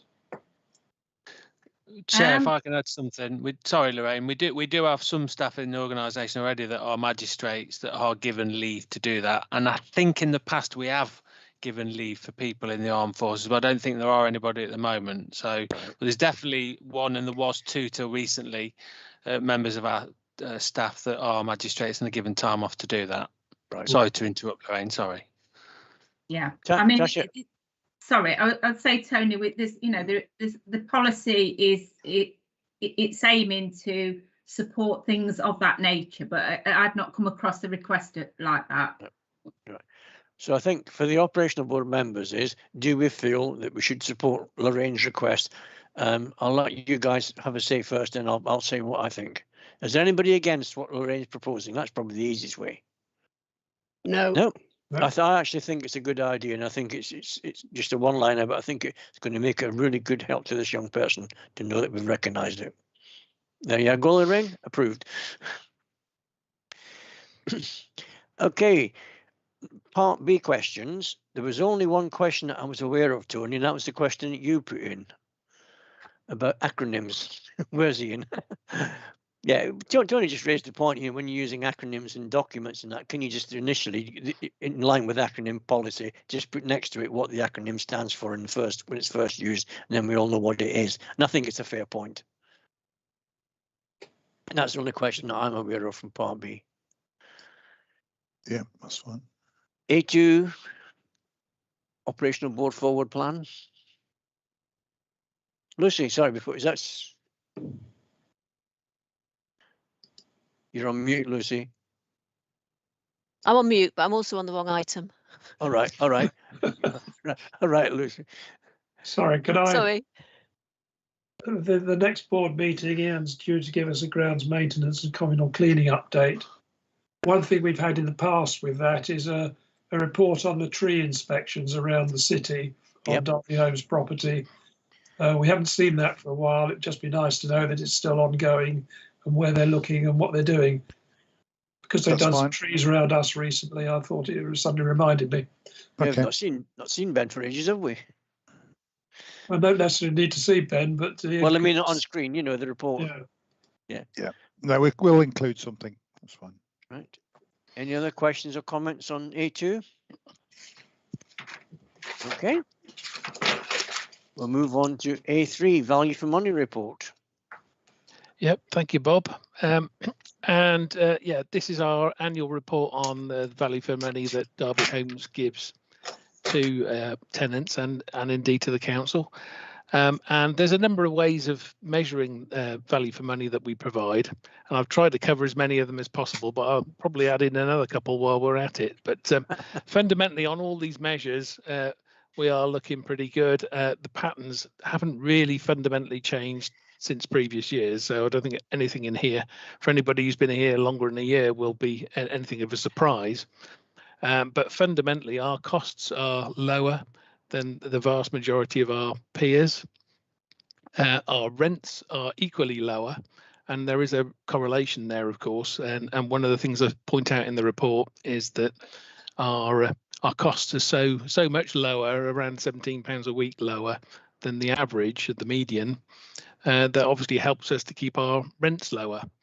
And one thing I thought I'd also throw in verbally, because I hadn't put it in the report and probably should have done, is that our actual rents are around £80 a week, which I have said, but that is roughly 50% of the market rate at the moment. Market rents have been increasing steadily for years now, and our rents used to be around about 70% of market rents if you go back 5 years ago. Then our rents went down for a few years and have crept back up again, but they are now around about half on average of what the market would charge. So you can see from that there is obviously a lot of cost pressure on us to keep our costs down, which we generally have been fairly successful at doing. And I'm pleased to report that all the independent views that we get from this, we get performance at the council look at our figures. We get Housemark in every year in terms of comparing us with a lot of similar sized organisations across the country. And and we look at any other measure, and equally we have to formally publish in our accounts some what they call metrics, financial metrics for the regulator. And whilst they're not exactly brilliant in terms of our situation, because they're based on a housing association which would normally own its own stock, and we obviously own only 107 properties, so some of the metrics are a bit strange, as I've pointed out in the report. But the two that we do set ourselves as a target are to keep our costs low, which I'm fairly confident we are, and to grow our own stock by around about 5% a year, and that is roughly double what the median housing association would do. Having said that, it's one of those things where we said earlier the numbers at the base of that is so small that it hardly makes a dent, because we're talking 100 properties rising to 107. So it's a 7% increase, which looks fantastic in percentages, but it's only actually helped seven properties onto our stock. So obviously we've got ambitions to grow that number ourselves still further. But I do apologise for the huge amount of data that's there, but equally for those who are interested, I'm more than happy to answer questions either now or indeed later. And a lot of it is quite interesting if you're actually interested in that sort of thing and want to dig into it. But equally, I'm appreciative of the fact that there's an awful lot on this agenda, and my papers have taken up about 300 pages, I think. So I'm quite glad it's been largely electronic this time. Anyway, thank you for that. Any questions, anyone? And as I said, David will take the questions even after the meeting. You can contact him and he'll answer your questions. So, okay. We'll move on to A4 then. Former tenants arrears and sundry debtors policy. Thank you, Chair. I'll take this one. This report is it's a triennial review of this particular policy, and actually we've looked through it and we're not proposing any changes at all, which I hope doesn't sound lazy, because we have genuinely looked at it and considered it. But we feel that our current process of having an internal officer looking at former tenants' arrears to start with, and then passing the debt on to the debt agency if required, is the best way of doing it. We did look at other options, like potentially selling the debt to an external debt provider, but we had no interest on that. And we've also considered expanding our team, but realistically, the low levels of recovery in this area, which is common across the whole sector, doesn't justify additional staffing on it. To be honest, it would cost us more in staffing than it would in recovery. So I wasn't going to spend too long on this area, with the policy being exactly the same as before, but happy to take any queries arising from anything in the actual covering report or the policy itself. I'll let Lucy lead the questions. You muted, Lucy. My apologies. It's a small point, and I wouldn't have rated it except the way it's just been introduced, which is that in the agenda it's referred to as the former tenants and sundry debtors policy, as it has been as the introduction, but the document itself is called former tenant arrears and sundry debts policy. And really, is it debtors or is it debts? Good question. It's debts, to be honest. It is. Because it's In that case, this is correct, so that's fine. Yeah, it's money owing. It heavily concentrates on former tenants' arrears, but it also does cover what we call sundry debts. Now, I've excluded council debts from this, but sundry debts, we do have a few private people who pay estate charges, and we have some external organisations who hire rooms from Derby Homes, etc. So the same process would apply for debt collecting from those people and those organisations. Right. But the majority of this type of debt that we're referring to is former tenants' arrears. Okay, Tony. I assume from what you've just said, Ian, that includes leaseholders who may be in debt to you for service charges and things like that. Leaseholders are separate, and they've got a separate policy, to be honest. And ultimately, what we're trying to do is engage with leaseholders and get a payment plan in place with leaseholders. Ultimately, as you're fully aware, when a leaseholder ends their property, any debt remaining on that lease would have to be repaid first for the lease to be exhausted, for the lease to be allowed to be passed on. So ultimately, the council will recover money from a leaseholder, but they could have significant arrears in the meantime. Okay, thank you. Just before we finish on some, Michael, in view of what you're saying about extra staff and that, and the previous item was value for money, you're right, it's not value for money.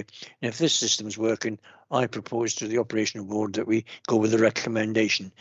Any objections? Agree. Agreed. There we go. There you go, Michael. Thank you. A5 now.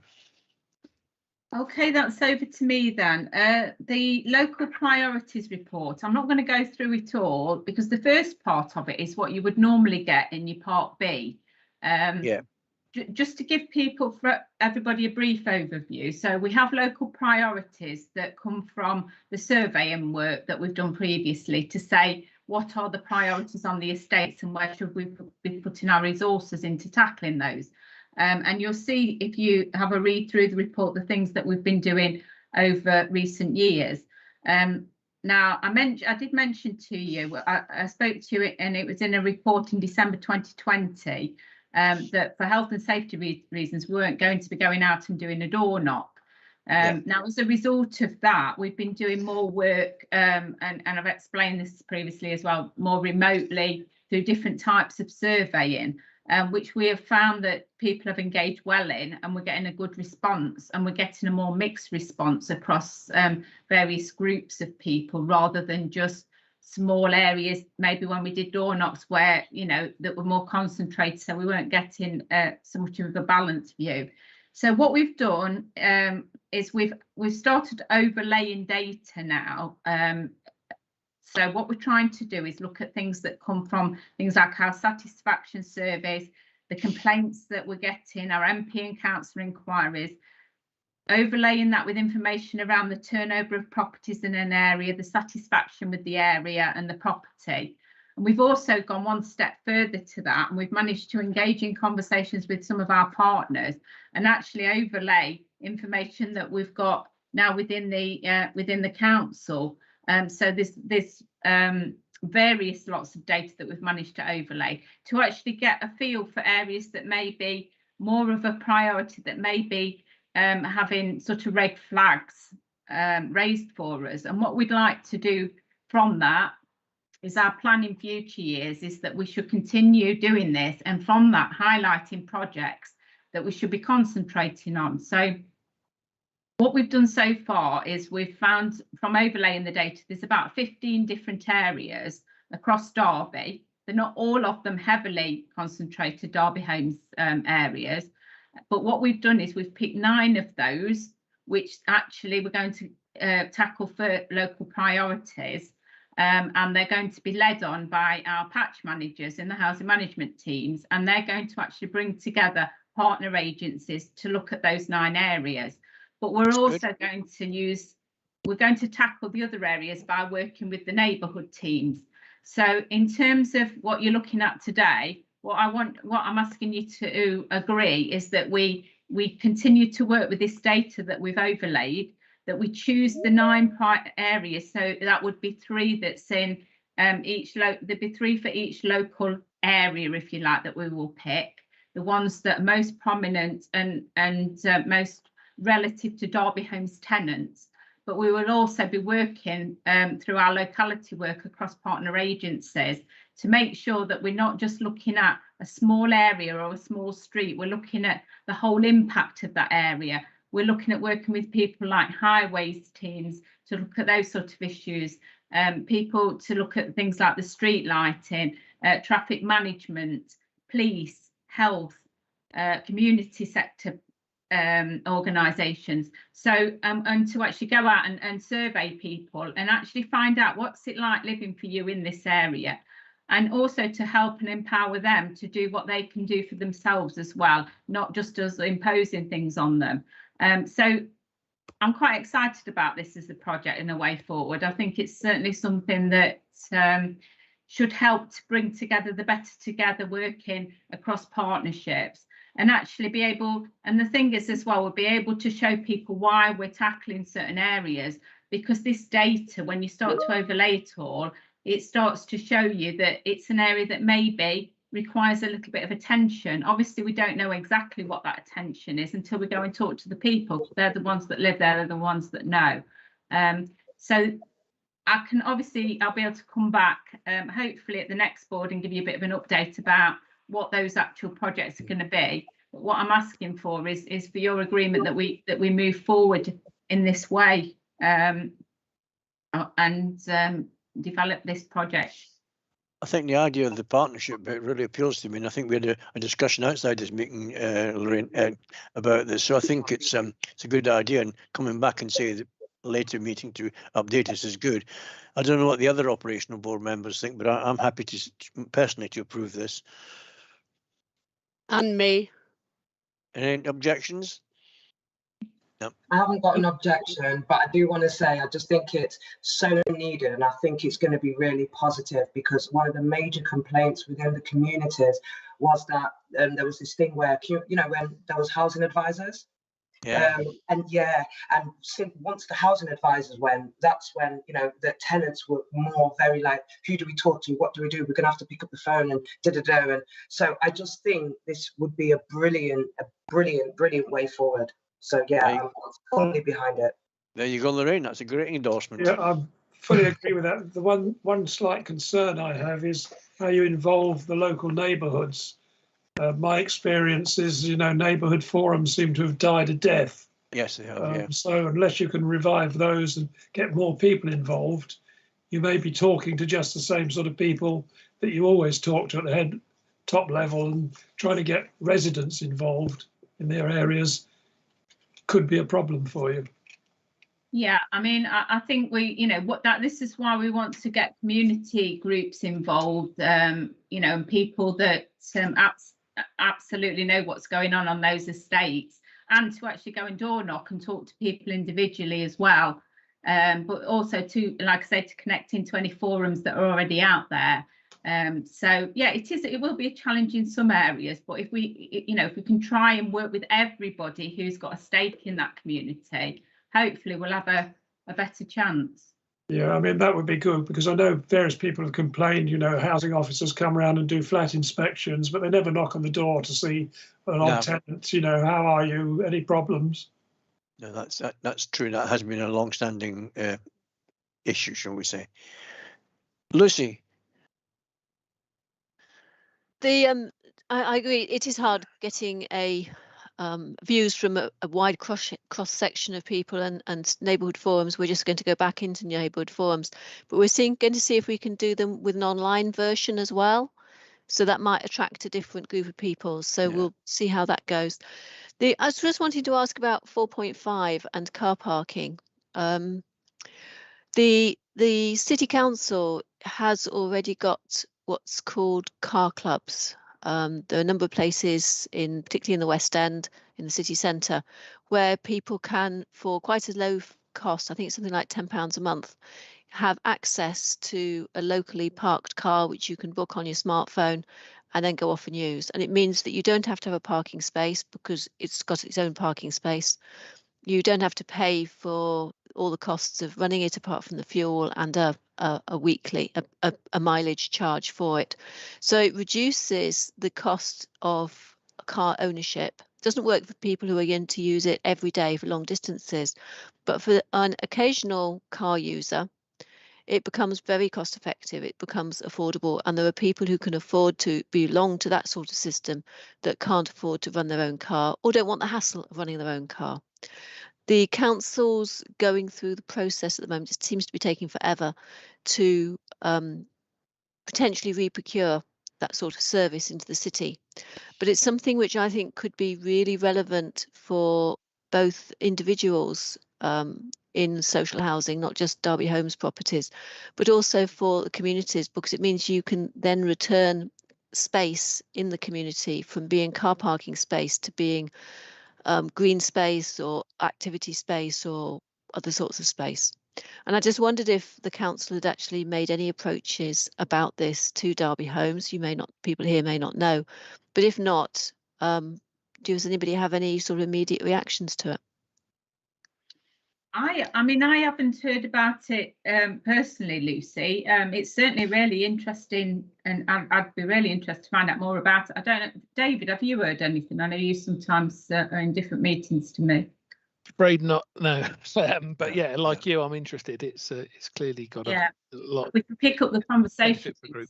It sounds like. But I will find out who the relevant highways transport officer is who's dealing with this. Who should I ask them to get in touch with? Well, you can put them in my direction, and then I can have the initial conversation. Okay, I will point them in your direction, Lorraine. Thank you. Jeanne, then Holly. Thank you, Chair. Sorry that I've just been away for a while. No, I saw that. I've had to come in on my own computer because it's still doing updates. But so only just picked up the end of this report, but it was something that when I read it, was really pleased to read about, and I'm very much in support of it, and particularly looking at the problem solving sort of aspects that you were just talking about when I came back into the meeting, Lorraine, and sort of like really working with customers and getting them involved in looking at the problem solving as well. So just wanted to voice my support for it because it's something that I feel really quite strongly about and very enthusiastic about. Good. Holly. You're on mute, Holly. You're on mute. It's because I put my hand down instead of the mute button. Thank you, Will. I wanted to echo and say thank you, Jeanne, for your support there. I really have enjoyed looking at the local customer priorities at this angle, because I think it's really it's turning it on its head a little bit more than maybe what we've done previously, by listening to what's coming into us and acting on it, rather than going out to do a door knock and then asking maybe perhaps slightly leading questions, because we're using something that's already come to us because people are unhappy, and going to somebody's door and asking whether they are or not unhappy. So I think it really is showing listening to customers a little bit more. And I also just want to point to Tony, the comment you made about the neighbourhood boards and them being a little bit more difficult to get on board. That is something that I think this will take into account a lot more, because we will be looking at Engagement HQ, we will be looking at doing surveys and more engagement online as ever, but we also will be looking with this strategy more to do with working with other organisations, like Lorraine said, and better together. And in particular, we can start pooling different resources and different groups that are maybe approaching the council that aren't approaching us. So for example, local area coordinators or Move More, we will be working with them in this area. So they might have different customers that they speak to that we can speak to as well. So I'm hoping that it'll definitely widen the customer voice by doing that, as well as using, you know, methods such as the neighbourhood boards. And as a final note, as you may or may not be surprised to know, I am actually a member of a neighbourhood board, and I look forward to it getting up and running again. We've had a bit of a quiet period with elections and everything else, so I'm looking forward to it getting up and running again. And that will also fit into what Lorraine's proposing. Okay, are we happy to approve this? Any objections? That's the easiest way. That's approved, Lorraine. Thank you. We move on to A6, Estate Prize Programme. Who's pulling that one up? It's me, Bob. Right. Hello. Right, Bob. Hi, there you Ian. go. Yeah, yeah, yeah. Hi there. Yeah, okay. Yes, this is a mid-year update on the Estates Pride programme, although it was written obviously during early August. So the report updates the operational board and the progress made to the schemes the board approved at your December 2020 meeting. Right. For the 21-22 capital programme. So you saw the skeleton of this report back then. What we're asking with this, we're asking you to note the update in how we're getting on. I'm getting on quite well, which I'll just detail briefly in a moment. And we're asking you to approve the intention to allocate any spare capital funding to go towards the existing hard-standing capital works programme, which I'll just briefly describe. So, how are we getting on? So on the capital schemes, we identified 3 specific schemes for additional parking at Matlock Road, Aitchison Gardens and Lapwing Close. Value there around £90,000. They're all complete now. So we didn't start after April 1st, but they're finished. The hard standing programme, which is installing 60 individual drives. In the report, I said 8 were complete at the time of the report. We're now on to 15 being complete. So that's good. Quarter there. We've got a new contract on it this year, and again, the shift on basically. So that's pretty good. The other main element is you'll be aware that we've kept promoting this well-managed highways programme, where we are surveying and seeking to maintain in a sort of structured manner car parking areas and paving and that sort of thing. And what I can tell you is that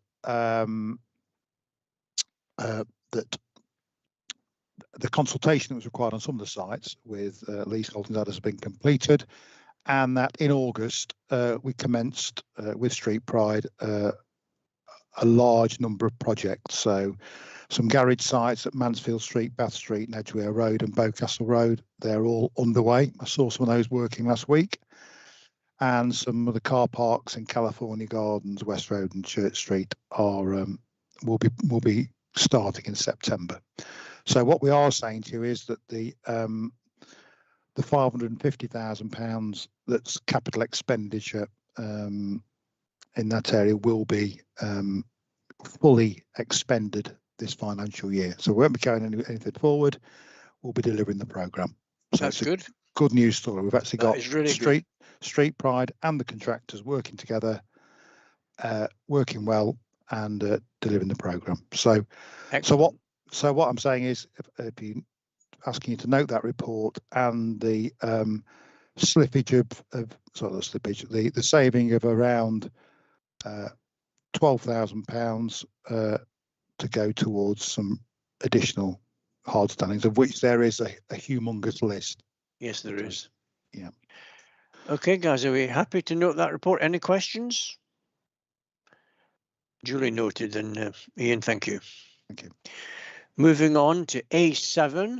I think, Holly, I think this is yours, is it? No, I think I No? might A8, but I'm happy. There is A7 is the Customer voice. Customer quality repairs and report recommendation, customer voice. That's You me, mean- Bob, I think, to be Is fair. it? All right. Yeah, that's myself, Steve. Yeah. Right. Okay. Sorry, Quality Holly. repairs Sorry. report from the customer voice. I think Holly's next. So basically, this report is a bit of an update report from the recommendations made by the customer voice regarding repairs and recommendations that, they yeah. made to try and make improvements we could actually do, if you remember. So basically, if we look at 4.2, you will see the 10 recommendations that our customer voice colleagues made for us. It's probably worth it just going on to Appendix 1 at this point, because on Appendix 1, what we've tried to do is give an update for each of those 10 points, you know, from this particular month, for, you know, how we've been working on that. So I'm going to work alongside this one a little bit with Annabelle, if that's okay, as a customer services manager. So I'll let her jump in a minute, because I'm sure there's things she can probably enhance a lot more than me. But ultimately, the first recommendation was to have a repairs triage team dedicated to deal with the repairs. Yeah. And in fairness, we've looked really closely at that. Some of the issues we've found is that the vast majority of the CST's work is actually repairs. I think 70% plus is in the commentary. And that will be rather a large sort of take on for the repairs team to start managing a triage of that size. So what we've done in the meantime, in the last several months, is what we've been working at is trying to draw the two teams closer together. Myself and Craig have had meetings with Annabelle and some of her supervisors and managers, and we've looked at how we can draw the teams closer together, better ways of working. We have employed a new surveyor who deals with disrepair, but also deals a lot with training of our teams and other teams of how we can improve proactively with repairs, so we don't get to a point of problems with disrepair or any other issues with properties. So what we are finding is that is starting to work well. This new surveyor has been attending team meetings with the CST, and she's going to be working and has been working with housing officers and other colleagues in other departments, because what we want to try and do is not just draw the CST and the repairs team closer together, but other teams, our housing management colleagues, our rent arrears colleagues, because all of us often go into properties, and, you know, if we can have a much better conjoined service, that's going to make a better difference. And I think we're seeing some positives on that already. Can I at this point hand over to you, Annabelle, because there's a fair bit about what you've actually been doing on question 1 at least, and yeah, tell sure, us what your thoughts are.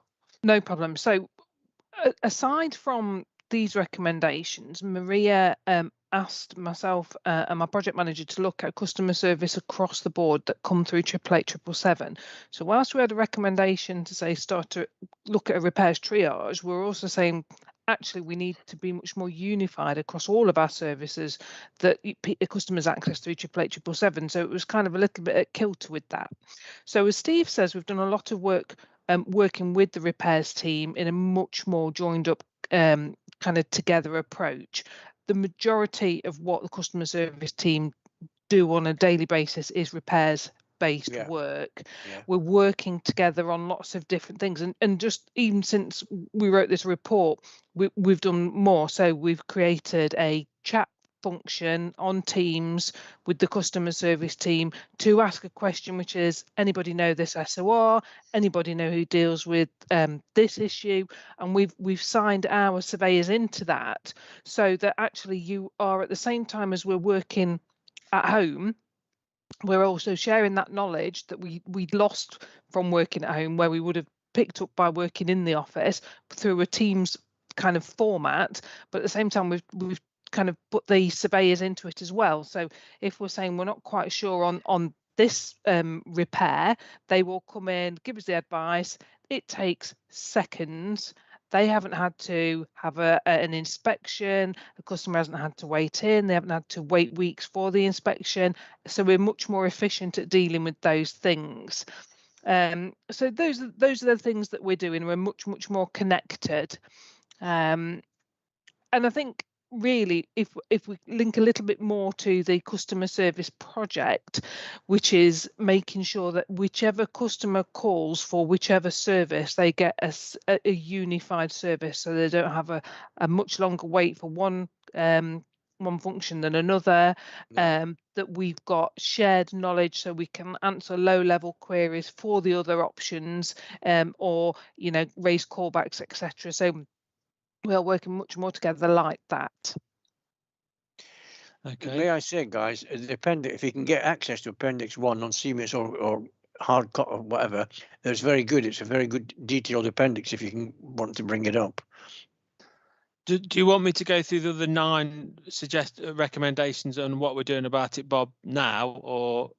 I think I'll let people read it and take any questions later. And I think just sort of summarise it. If anybody's got any objections, say so. But I think it's quite a detailed reply there, and I think it's quite worth reading. I mean, I would say that. Sorry, Lucy. Sorry. No, it was Annabelle. Sorry. Annabelle, sorry. One of the other things to point out, which comes later down in the appendix, is we're working together on procuring a new repairs diagnostic tool, and that's just evidencing how we are working together as 2 separate teams, but in the pursuit of the same aim. We need something that is user friendly for the customer to access via my account.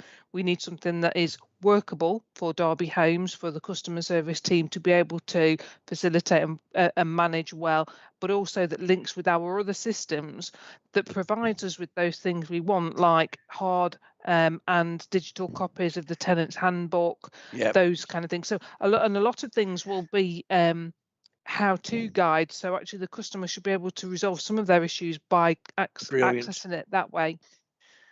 Well, I would add, I was going to say, Annabelle and Steve both know I'm very, this is music to my ears, because I've said for a long time, that the more things that customers can understand and diagnose themselves is great. The 2 teams working together, and at the end of the day, the important person is the customer, and they're now being considered, one size fits all sort of thing. So I think it's a great move forward. And diagnostic tools and being able to look at things online, they can ring from the call center, as I call it, and they can look at a phone and show the operator what the problem is. That's a great help. So it's all steps forward. Yeah, our video, it's called Remote Assist, but basically it works exactly the same as if you were FaceTiming someone. That is brilliant. Customers love it. Our team love it. And it really helps people really quickly, which is what we need to do. I think a good one, Bob, to just consider is the 5th. All 10 points that the customer voice made were all had really good merit, and on lots of them we're trying to implement it as best we can. On some of them, things like operatives going back on the same operative going back on repair, that's a gimme, and we'd always do that if we possibly could. I think other ones have made us think in different directions. So the one that number 5 was prioritised guttering and roof tile replacements. We've looked at that in different ways as how we can do that. Me and Ian have had conversations about capital programs, but we've also looked at things like one of the things that delays us doing jobs on roofs is getting scaffolding up to inspect the roof to do the job. So we're actually looking now at the moment, and this should be fairly imminent, looking at using drones, which we will need a bit of a license for, but just using a drone to be able to tell if a tile's missing off a roof but we can't see it and so on. We did use that on a roofing issue we had on Milestone House through a different company, but we're thinking of ways that we can do things that would just speed things up. We don't need to get scaffolding up. We can send somebody out and safely look at a problem and then get the job sorted out. That would be a good way. So the good thing about what the customer voice has done for us, it just made us think, in different angles of maybe what other ways could we make this better rather than just the standard, throw more money or do more. Exactly. So that was a particular one that we're looking at different things of how we can improve it. Another thing I would say is some of these things from my perspective have been delayed a little bit more than they should have been, and some of that is COVID related. So things like planners going out, shadowing operatives, absolutely we want to do that. It was a good idea, but obviously at the moment, with the way things are, sending out staff in vans with operatives is not always the very best way to go. Until COVID calms down a little bit more. So we will do that, and hopefully it'll be done by the end of this financial year. But it will be done. But obviously, it's just been delayed frustratingly for us, and probably for the customer voice as well, a little bit longer than we would have liked. Right, before I move on, guys, I'm consciously aware that it's now 1958. Are we happy to waive standing orders? I think there's two questions. Sorry, I think Lucy and Tony put their hands up. Yeah. Just make sure you get past the threshold. I'm happy to support that, Bob. Yeah. Right. Let's Okay. finish the meeting. Right. Lucy and then Tony.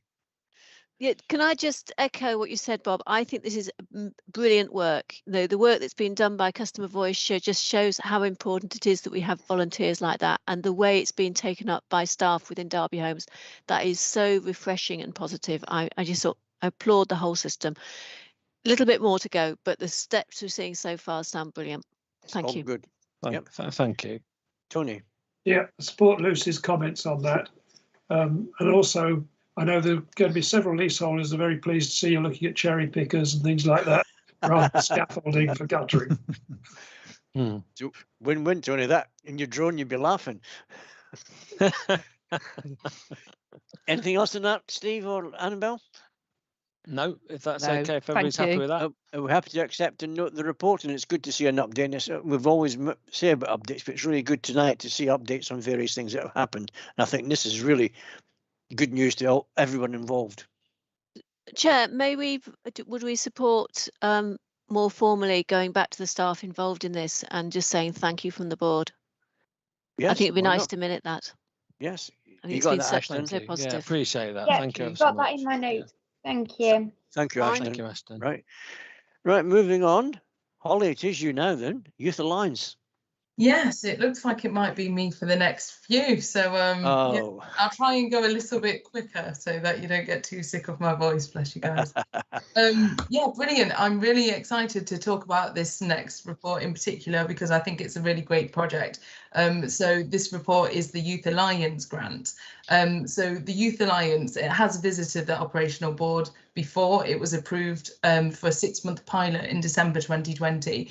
But the Youth Alliance is an innovative collaboration of different partners in the city, in particular the voluntary community and social enterprise sector, as well as Derby City Council and Derby Homes working together to align interests of parties to support youth provision in Derby. So just for a bit of background, and I'm sure we're all aware and heard before how youth crime can affect many different aspects of society.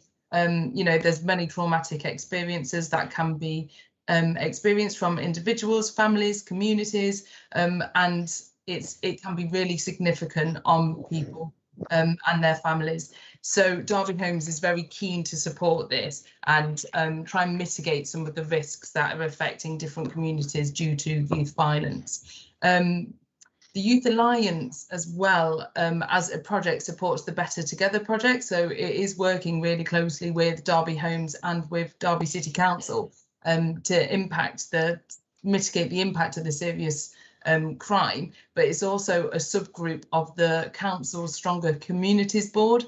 So the alignment of the parties are very closely linked as part of Better Together as well.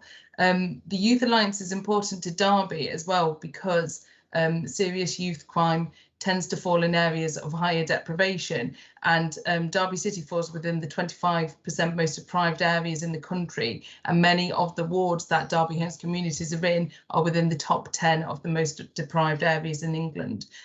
So there is an element of this being very much in the heart of our communities to provide service.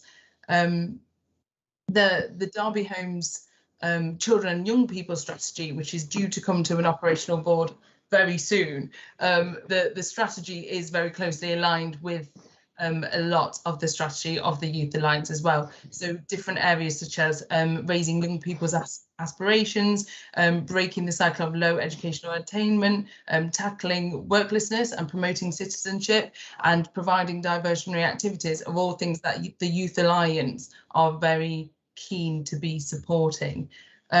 So I think that from Derby Homes' perspective, some of the benefits of supporting the Youth Alliance is that we're able to pool more resource, again, similar to the local customer priorities.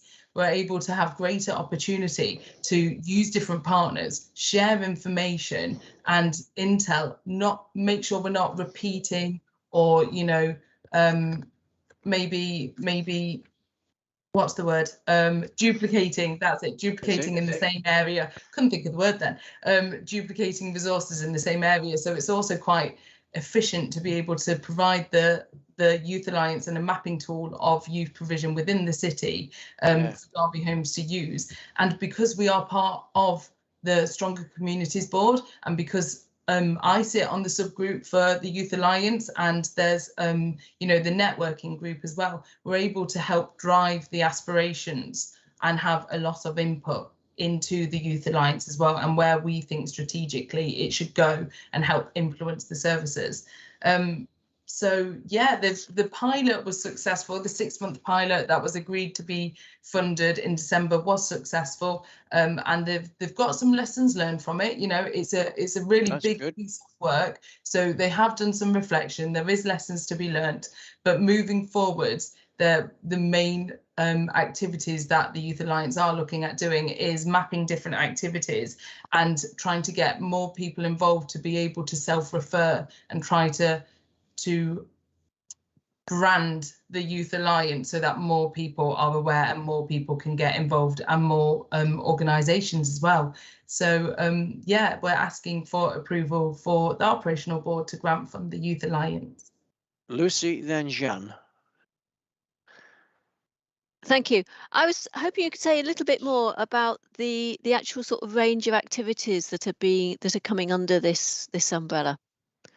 Oh, there's a lot. It's hard to summarize, but I'll give it a go. So there is mentoring support. There's a lot of work being done around place-based risk at the moment. So there's support for referrals to do with a place or a location. So once again, similar to the local customer priorities work, if there's an area that has been identified, such as, you know, around the canal path in Elveston or lingering around Shop Corners, there's we're able to make referrals to the Youth Alliance, then work with providers that are already working in that area to tackle some of the issues and the concerns within that area. There's also an individual level one-to-one mentoring support that are offered through different organisations through the Youth Alliance.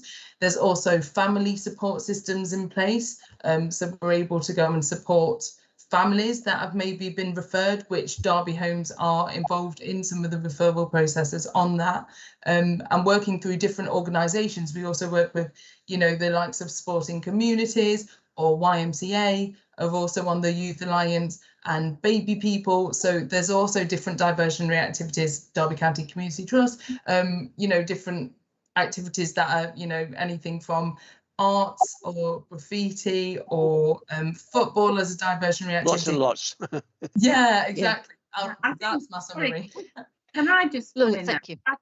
I think the thing with that is it's about turning it all on its head, in that it's about looking at what's the problem and actually what is needed to solve the problem, and then through community action who are going to administer it, they will be identifying a service that can help the person or the people involved, rather than it just being loosely, well, we've got this, you know, we do a bit of football here and we might do a bit of tennis there, or whatever it might be.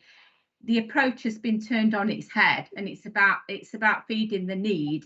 Where are the gaps, and and if a service isn't in there, they will pull the service in. So it's not about saying, well, we can't do anything. So that's why, you know, putting the service where it's needed. Yes. Exactly. Yep. Thanks, Lorraine, for that. Okay, Jeanne, Tony, then Dennis. Thank you. Just wanted to say, again, really positive report. Really good to see such positive partnership working in place, and that we're kind of like really involved in the heart of it and are able to influence at that strategic level do the referrals and things as well. So kind of like both operationally and strategically are able to do that. And again, just picking up on the problem solving, again, very similar, as you said, Holly, to your customer priorities. It's about looking at things slightly differently, but it's really good. But what I really wanted to raise was how pleased I was to see such good equalities impact assessment on this report and on the next two reports. So it's my role as the chair of the Equalities and Diversity Forum, something I feel really strongly about, and it's something that I've been asking for both at operational board and at main board. Yes, you make have. sure that we have more detailed sort of look at equality issues on the reports. So that's really good that particularly this report and the next two, I've got very detailed equalities information in there. The other thing I'd just like to pick up on, if you're able to give any, I don't know whether you've got any more information other than that's what's in the report, was the Equality Alliance that's being led by Community Action Derby. If you could just explain a little bit where that's coming from and where it's going and how we're kind of... I will.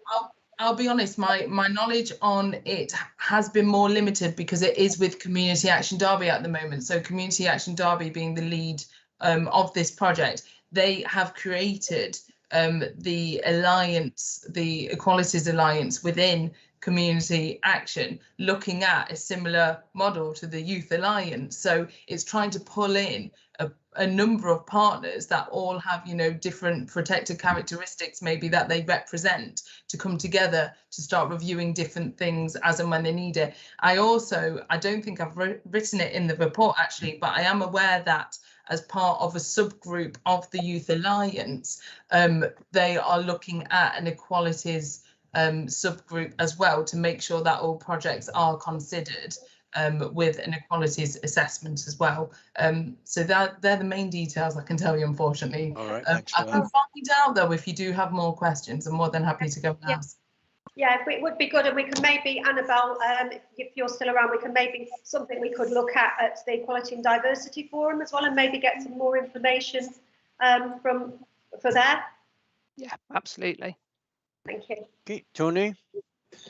Just a comment. I fully support this sort of report, but if I'm being asked to approve a £100,000 grant, I'd like to have seen a little bit more detail on the success of the pilot group.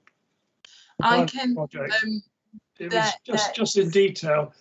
It's all very well bringing these people together and having a nice chat about it and spending time, but what you've actually achieved when you've got together and spoken about things, you've touched on it a little bit in what you've said, but it's not in the report. I have got a report from the pilot, but I think the thing that I wanted to get across, I think mainly with this report, is that like Lorraine mentioned, we're twisting it on its head. So it's not so much we're giving money and expecting set outcomes. It's we're funding something that is the bigger picture for Derby. We're helping fund something that's going to create better cohesion in Derby. And there are outcomes, and I am writing as part of the, if approved, the grant agreement. I'm going to be looking at, you know, what kind of reports and stuff we can create as part of the group, because we also need to have a baseline of where we are now and where we'll be going to. But I can send you, there was a really well produced report actually from Community Action with a bit more detail from the pilot, so I can share that with you. Okay, it was just more of a summary to go in this report. I don't expect to read a detailed multi-page report. I mean, it's about 5 pages, I think. It's about 5 pages. All right, so not so bad. Yeah. Not so bad, Tony. You can devour that. Dennis. Yeah, I support the project, but wondered if any other groups are contributing to the cost. Yes, there are. I have actually spoken to them, but pretty much most of the groups that are surrounding the Youth Alliance are putting in a contribution as well. So Derby City Council are, and then Derby County Community Trust are actually quite a big player in it.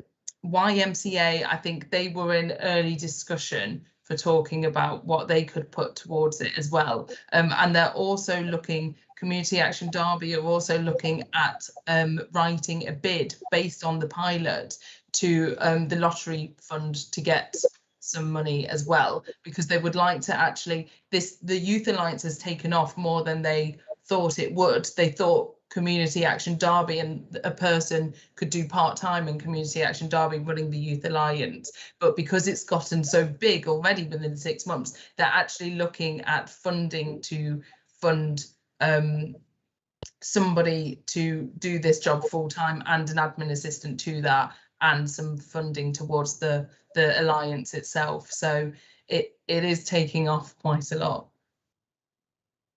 Okay, Natasha.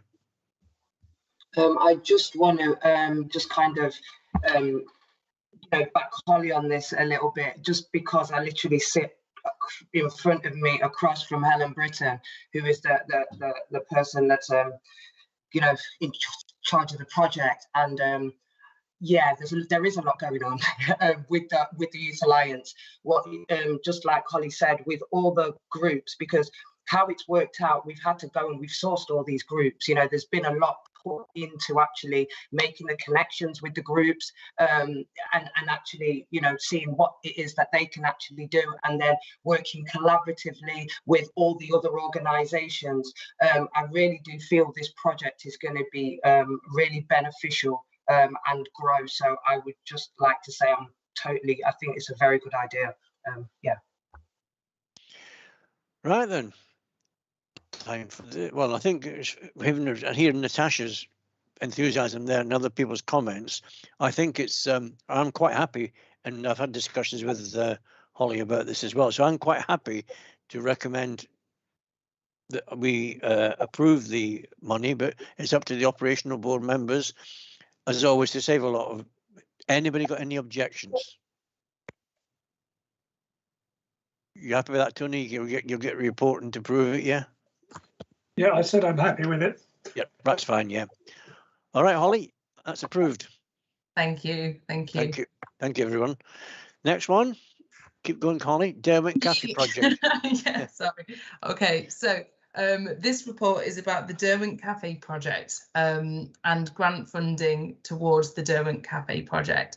The project it's another exciting project, actually, to be fair, not that I'm biased, but you know, I am. So this project is about developing a much needed community space to benefit the Derwent and Chaddeston wards. It's about reinventing a large accessible space that's lying a little bit underutilized at the moment in the Derwent ward. So it's St Philip's Church on Taddington Road, and we are asking the operational board to grant fund £20,000 towards the Derwent Café project, which is essentially to install and upgrade the kitchen facilities to make the cafe possible. The background to the Derwent Café is that it's evolved following a number of conversations with different residents in the Derwent ward. Throughout the last year, Jamie Robinson in particular, he's been working really closely with the area, and they identified that there wasn't a community space or a meeting point that they wanted in the Derwent-Chaddeston area. Derwent-Chaddeston area. So they wanted a meeting point. So they talked about what the meeting point could look like and how it might evolve and grow, and they were very keen that a cafe would engage both local residents as well as attract people from the outside area towards the ward. So as the conversations grew, the Reverend of the Church of St Philip's Church, Sarah Watson, she was part of the conversations, and they were talking about how underutilised St Philip's Church is and how it's a prime location, being at the heart of the Derwent ward itself. After looking at this area and agreeing how it's underutilised, there was a community audit that they took, they involved a number of different partners, which is listed in 4.4 of the report, to understand more about the demographics of the area and also scope what interest different businesses would have. They came up with a vision of what they would like for the cafe. So to create a community space and cafe that serves the local community through working in partnership with local groups and organisations seeking to empower and improve quality of life, which I think is lengthy, but I think is lovely. I think it's a really great sentiment for the community cafe. Some of the statistics from the audit have demonstrated some really interesting things. For example, 41% of the area are actually in social housing or privately rented properties. So it is in a heart of a Derby Homes community. And also it's quite a densely populated area as well, with the ward having 9,800 residents there. Different local businesses have been approached to say whether or not they would commit to the project and if they're interested in it. So Derby County Community Trust and Derbyshire Cricket are interested in the area, but also there's been interest from Derby Adult Learning Services, as well as mental health workshops being facilitated by Love for Life and 2020. So they're also interested in using the community space to benefit and put on different sessions for the community. Quite shockingly, the £20,000 will go towards the kitchen that hasn't been updated since 1953. So wow. It's been a little while since there's been any update to the kitchen, and it doesn't even have any hot water or cooking facilities. Jeez. So as you can imagine, this £20,000 would actually go a really long way to really put the heart in this community centre. And they even mentioned something about putting something Derby Homes somewhere in there, but I won't use that against you at the moment. I just feel like it's a really good project. We've seen something similar with St Martin's Church, and we've seen how amazing that project was and how much it really has brought the community together in that area. I do think that, you know, as identified in the report, there isn't many facilities in that ward as it is at the moment. So I do think that it would be a big benefit for Derby Homes customers as well as the community to have a community space in that area. Jan, then Dennis. Thank you, Chair. Yeah, really support this and think that it's quite a small amount of money that could make a huge difference. Impact. And also put in with other funding that could be in place and actually could then grow more funding bids and things as well. One of the things I was going to ask was a bit like at the St Martin's one, will Derby Homes and be doing any of the work as well? Because I know that apprentices and stuff were used, and that we used it as a bit of a sort of training for some of the repairs team that we could actually, so it made the money go further as well for the community, but it's also the community see Derby Homes being involved actually on site at projects as well. So yeah, just wanted to know about that.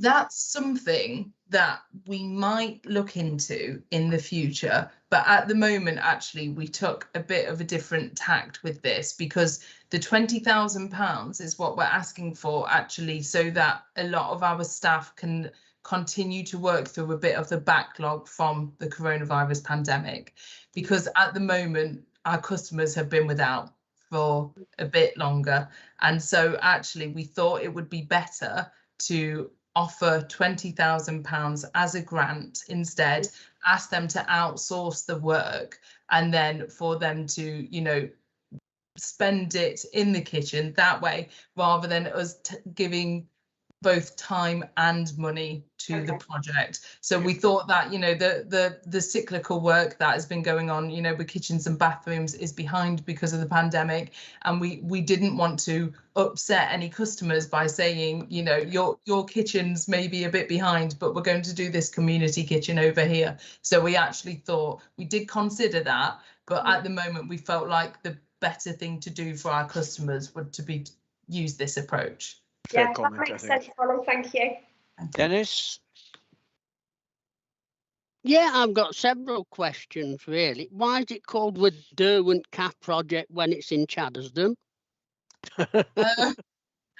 That wasn't my choice. That's what the Reverend Sarah Watson and Jamie Robinson discussed. So I can't comment on that, unfortunately. I can ask. And the problem is, I can't see the Derwent residents coming all that way up to use St Philip's Church. What is that a question? Sorry. Oh. Yes, because St Philip's Church is half a mile and a half away. I think a mile's walk. I mean, for myself during lockdown, I frequently did a mile walk as and when I can. And I think, you know, in the day when people maybe, you know, are on maternity leave or out and about with children, they might want to walk to go use a cafe and use the facilities. If there's nothing else local in the area, I think a mile's walk to get to a cafe is suitable. And 4.2 says about there's no cafe in the Derwent ward now. Mm-hmm. And it's the first cafe for the ward. What about the cafe that was in the sports ground that was set up by Derwent New Deal, where they had £40 million to spend in the area? And what about the cafe that was in the Revive Centre, which the Derwent New Money built? And that failed. The one in the, what's his name, in the Derby cricket ground, that failed. I think that the difference with this cafe, the Revive Centre was slightly different, and obviously is no longer in running those facilities anymore out of that building. But I think that this is more about the fact that it is going to be subsidised by the church as well. So it's something where they will be looking at different fundraising aspects, and they will be putting on fundraising events. They've also said that, you know, Derby Diocese and the church council are also going to be supporting it. So I think it has got more of a sustainable aspect than maybe some of the other cafes that have been there previously. And obviously there was a kitchen put in St Mark's Church that was going to act as a sort of cafe. I knew they was going to do teas and coffee there. I don't know much about St Mark's Church, so I can't comment on that, unfortunately. Yeah, but it's the same reverend that runs both. And I'm not against the project, don't get me wrong. Yeah. I think St Mark's Church, to be honest, from what I know, because I've visited it, I've used it before in the evening for more classes. So I don't know how well it's used in the day, but it's being used in the evening as exercise classes. It is a well-utilised building.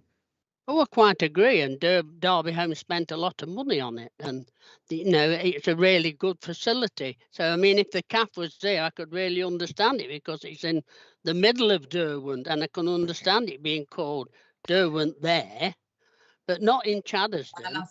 And I live just around the corner from the church, and nobody in my area has been consulted. Well, so would any people from my area go to the cafe if they don't even know it's there?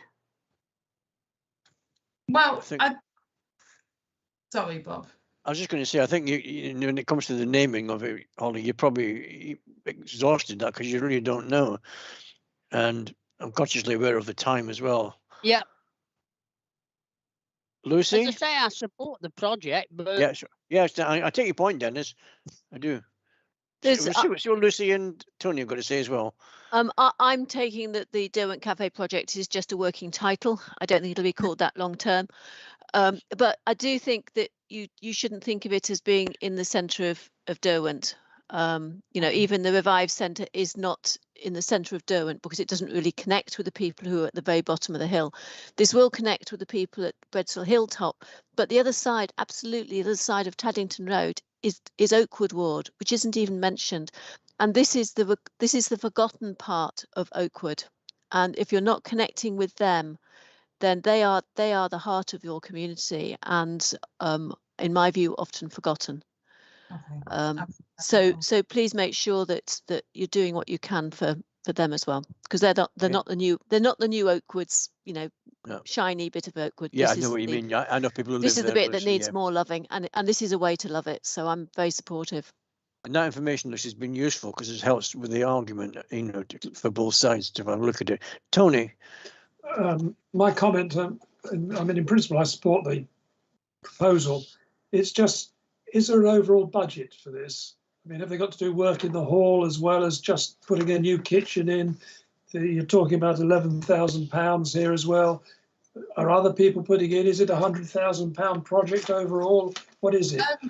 No, from what they've said, the kitchen's really the heart of it. I think a lot of the church itself isn't in a bad state of repair, which is why they've got the extra £11,000, which I've mentioned already, which are coming from the Derby Diocese and from neighbourhood boards. But I think the biggest cost that they've got is the kitchen, because it was built in the 50s. So I think that's really the biggest cost, to be fair.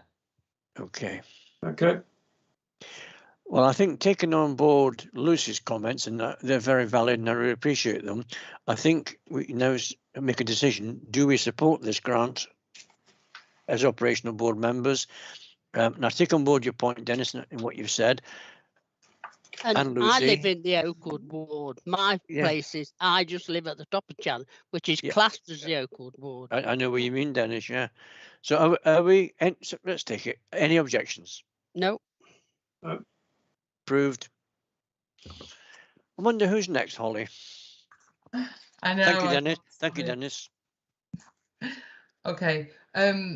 This next report that I am going to talk about is the Derby Homes volunteering strategy. Some of it was mentioned by Lorraine earlier with the employee volunteer policy, but I'm going to echo a little bit of Michael's comments from earlier with that. I hope you don't think that we've been lazy with it, but we still think that this strategy is very much largely fit for purpose. So talking through this report, it's just to provide an update of the strategy which last came to board, covering the years 2018 to 2021. There's just been minor amendments to the strategy attached as Appendix 1, which I've left the amendments in there for people to see. I see that, yeah. This strategy, we also want to acknowledge the successful partnership that has been developed between Community Action Derby and Derby Homes, which we have mentioned already with things like the Youth Alliance coming into play. And then, I wanted to give a quick update on the Employee Supported Volunteer Scheme, and that's what the report is going to be based on. So matters for consideration then. The main changes to the volunteering strategy actually happened during the last review of the volunteering strategy. So during the 2018 to 2021 version, where we were looking at first starting the collaboration with Community Action Derby, whilst talking to the to Carl, Derby City Council's community development manager.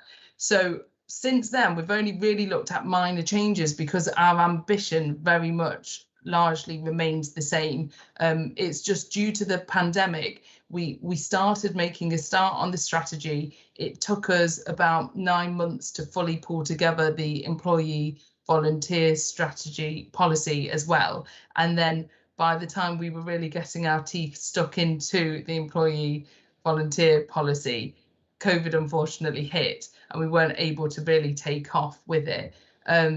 Working with Community Action Derby as part of the volunteering strategy has been brilliant. We've done a few volunteer celebrations with Community Action Derby now. Unfortunately, the last one was mainly online and the time before that was very difficult because it was start of the pandemic. But we've also had a lot of support with Community Action Derby with constituting different community groups. They've helped with the M&As as well for the DACP. They've helped us with the customer voice training, such as how to run effective meetings, how to scrutinise, how to take minutes and write reports. And you guys, mentioned about how good the report earlier from customer voice was too. So I think it shows that some of the training has gone a long way.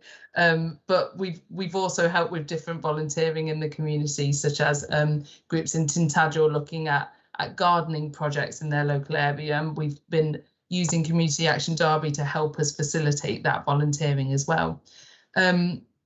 As part of this strategy, the Employee Supported Volunteer Scheme, which we've mentioned, which was approved, that's something that we're very passionate to kickstart again, and we're very keen to start getting more of our employees helping out in the community, which is why Lorraine bought that extra line earlier, because we're seeing a lot of value in volunteering in our communities and seeing a real big difference.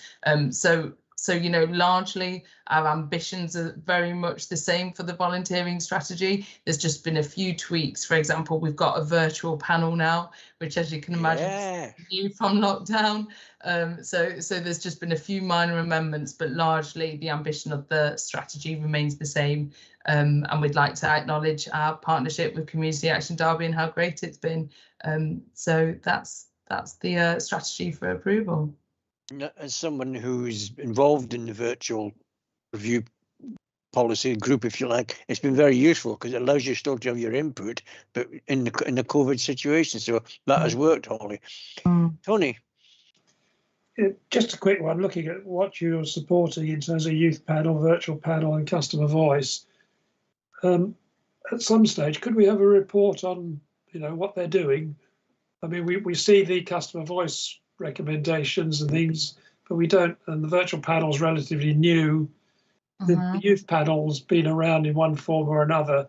Perhaps just an update at some stage, either say in a B1 service update or something. Yeah, I think that'd be good, Tony. Yeah. This would be interesting. I can give you my favourite update now because I love it. During lockdown, we were looking at how we can get the youth panel upskilled if they wished, and we were looking at how we can link in with the youth panel and apprenticeships. And so we managed to have approved by Maria that any member of the youth panel, if they've been on the youth panel for so many sessions, can then they will be guaranteed an interview. That's right. For an apprenticeship with Derby Homes, and we were successful with the first person who was interviewed and will be a housing management apprentice from the youth panel. And I know somebody who was interviewed through that scheme, and they were really pleased, you know, that their time on the youth panel had been at least guaranteed them an interview. They're not a job, but an interview. And I think that's what we need to try and encourage people to be on it. So that was a really, I knew about that story, Holly, but it's good. That's something that should be reported. Yep, it's good news. It's collaboration with the youth panel. Okay, any questions, anyone?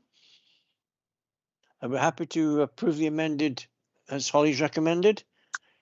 There you go, Holly. It's not you again, is it? No, I'm out now. Thank you. And the last one, volunteer strategy. Just had that. Welfare adaptations. Thanks, Chair. Am I on? Can you hear me? Yeah. Thanks. The reason for this report coming back to you, if any of you that were around last June, in June 2020, this policy came to and was approved by the operations board. Yeah. But at the board meeting following that operations board, the threshold was increased from £10,000 to £30,000. That's correct. Yeah. Therefore, in order to tie up the policy with what was approved, we brought it back to you and increased it. We've increased the value in the policy to £30,000. Nothing else has been altered on the policy at all. So that's been. It's just for completeness, really. It's just in line, to keep everything in line, isn't it? That's right. Lucy?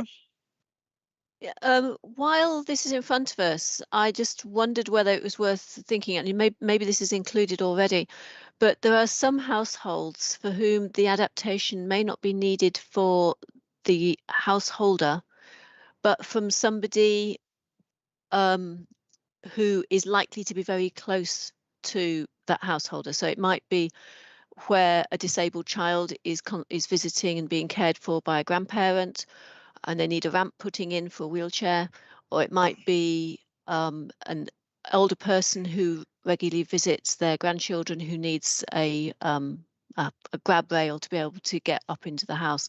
And I just wondered if we had anything that included those sorts of small costs that could make a big difference to how social support would happen. And I think it's particularly to enable that social support it would be important for.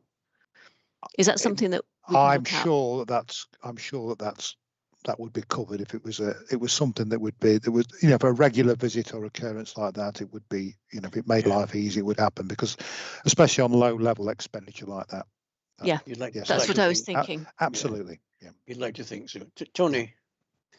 Yeah, with this increasing to £30,000, I presume the overall budget hasn't increased. So you're still within, you can only do so many Well, things. funny enough, we have a finite budget. You're right. We have a budget of £750,000 a year for adaptations and a budget of £750,000 for one-off modernisations. And if you read the policy, it says that if it's above the 30,000, it gets included the adaptations policy. What I would say to you is that, and this refers back to comments previously made by Lorraine earlier in the meeting, and Jim as well. We've got a lot better handle now on processing and considering cases of overcrowding and requirements for adaptation, and we've and in monitoring that, and we're identifying a lot more cases. So it may well be the budget might have to be increased in future years. That's dependent on the fact we can deliver it, because delivering such amount of work is quite difficult, quite a challenge. So yeah. David? Yeah, just a quick one, Bob. Ian's quite right about everything he said, apart from the fact that he's already started to increase the budget there, because it's in fact 700,000 for each of those two pots, not 750,000. So a nice try, Ian, but I'm sure you'll be right, and I'm sure it'll end up at that level. But you'll never get it past David, I'll tell you. He's been convincing us is that a man, Lorraine, hasn't he? I've been hypnotised. Steve Bayliss has hypnotised me. That's what it is. Yes. Yeah. Okay. Thank you. Sorry Thanks, David. Thank you. And I think if we're all happy to approve that, it looks like we are. Yep. That could be the conclusion of the meeting. If you could just hang on a second, I'll get Paul to end the broadcast. And say goodbye to all our friends on YouTube. Thanks everyone for your input tonight. I really appreciate it. And you will